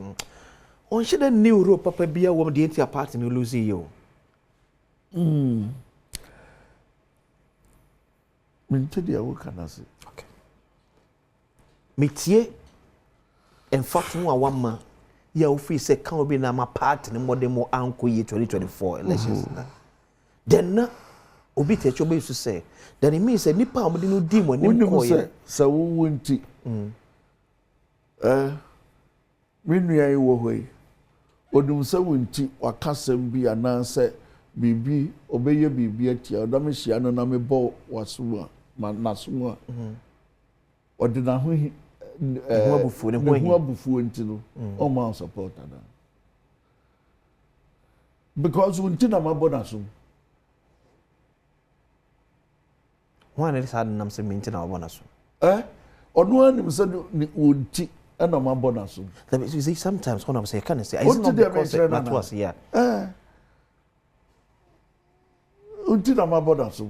So the candidate was good, but maybe one and Crawford in his name, Omotitia and Crawford far with this. Okay. Or no idea. Onya Bibia. Or no idea, said nice gentleman. But Nidimuno and then Crawford yet no more emphata. A dear Tian Crawford. So Dr. Mahmoud Bawumia, to the best of your ability. Maybe more BID. As on us, I'm going to 24 for Nipa Bakwena. Anamwa. Yeah. 24 for Nipa Bakwena. Need Dr. Mahmoud Bawumia. Yeah. It's the win, I say, and Nipa don't like I said, was every. So to the best of your ability, when you're a good man. Yeah. But the Crawford na try no share. Yeah. And Nipa Binya. I want the demo. And then Crawford far who dear or tia so I want the demo. But the way now any send us me pair na otu ho de man so be here you must support and send be here. And this one so be man penny beti me abam no. What me approaching one day catch and say leader, yes, one can say with the whole year adwuma. But enema ba ku mienu mi ensa bi edge. Onim for now onim. He's away. Oh yeah, away. Oh yeah, away say omo edi na chi no bebre amoa ne kanko. He knows of it. Unya yanko santo asobi. Oh, Dabi. Politics is about relevance. I don't think so. Maybe dear say no me support akojina baby. Akojina. Me support Ken. Ade. Osi ade. Oh. We feel say odun the bet to me ambu amak party na unite rather than any other person. Without unity so yet to be in power. I don't think unity ni NPP. Say yeah. The veteran say on if you look at the bigger picture. Yeah. Now we share direction me my polling station for yet on far what years so. Constituencies. Oba even MP sayeti on far what years so. Ya mafia omo. Okay. Efan say afuko ne nkrofo kakra because obi be ye national chairman na actually osa tikotra ni ade a ode domko. Sure. And na me kachira wo say akonya wo fie. Binua wodi bia eye bia o ofa ana wunua pani bi neteso onum say wo bewu amwadi ade na yakofa obi a wo fo say no onka busua no ho ade no be hyem say nana wu a we ni ade di ade papa wu a we ni ade di ade ade ntawantawa eba sabusua no ebi na si wo yadie no enti no beba se ye wo abusuam eni enim se ofani wono mu a esimesi na eba ana obi fra abusuam ebetumi yadie ade kofa oho bi besom yen ewi echi no oho na obesom yen ko se ehye na munya no ema ne bi a obi ajibe nkomhini ana ne fahene no ya wi echi ba yo ho no safo hin ehin a yabo no se ye kofa no ne ye share na numonyam okay as vice president okay now the anke fra o ma obi anke nyode anaasɛ na ebi mu abusua no mu koraa no sɛ na bi wɔ hɔ no mu a yɛbɛtumi a wɔn abɛdi ta saa de bia no ntumi no there's a difference between sɛ obi abɛsom na ɔkɔ ebi mu sɛ obi abɛsom 16 years ɛna ɔkɔ but me deɛ me feel sɛ ɛnyɛ som ɛyɛ numonyam hyɛ but adwuma no bi wɔ hɔ a duties no bi wɔ hɔ a it goes with numonyam no a yɛahyɛ wɔ. And after becoming the vice president for 8 years ɛnkɔ ɔnyɛ dɛn in order sɛ ɛno nti na mekyerɛ wo sɛ obi bɛsom wo sɛ hɔhoɔ na ɔbɛsɛɛbo a tete amammerɛ mu no yɛn nananom tumi kɔ ahayɔ ne akɔfa obi yɛde no ba hemfie yɛtumi ma no baabi tra sɛ ɔsom yie no a yɛtumi bɔ akonnwa ma no sɛ benkumhi nifahi adɔnten ankwabea ne aboa ma no but ɛsiane sɛ yɛkɔfaa no baabi na de no baa yɛ nti no a obiara anim nti no ɛnkɔtɔ bere bi ɛma nana no ɔwɔ kurom hɔ no ɛnsɔre na akonnwa kɛseɛ so sɛ bɛtena so eti ka Dr. Mahmoud Bawumia metwasba eti ka Dr. Mahmoud Bawumia after service kɔnyɛ dɛn media na me feel sɛ nka de yie mu a nkɔtwe no ho na akyire wɔ san ba ya nka mfa ntawantawa san ba eti ntawantawa wɔ MPP mi yɛ because of Dr. Bawumia ɛno yɛ factor paa ntawantawa wɔ MPP is it because of Dr. Bawumia ɔka ho bi paa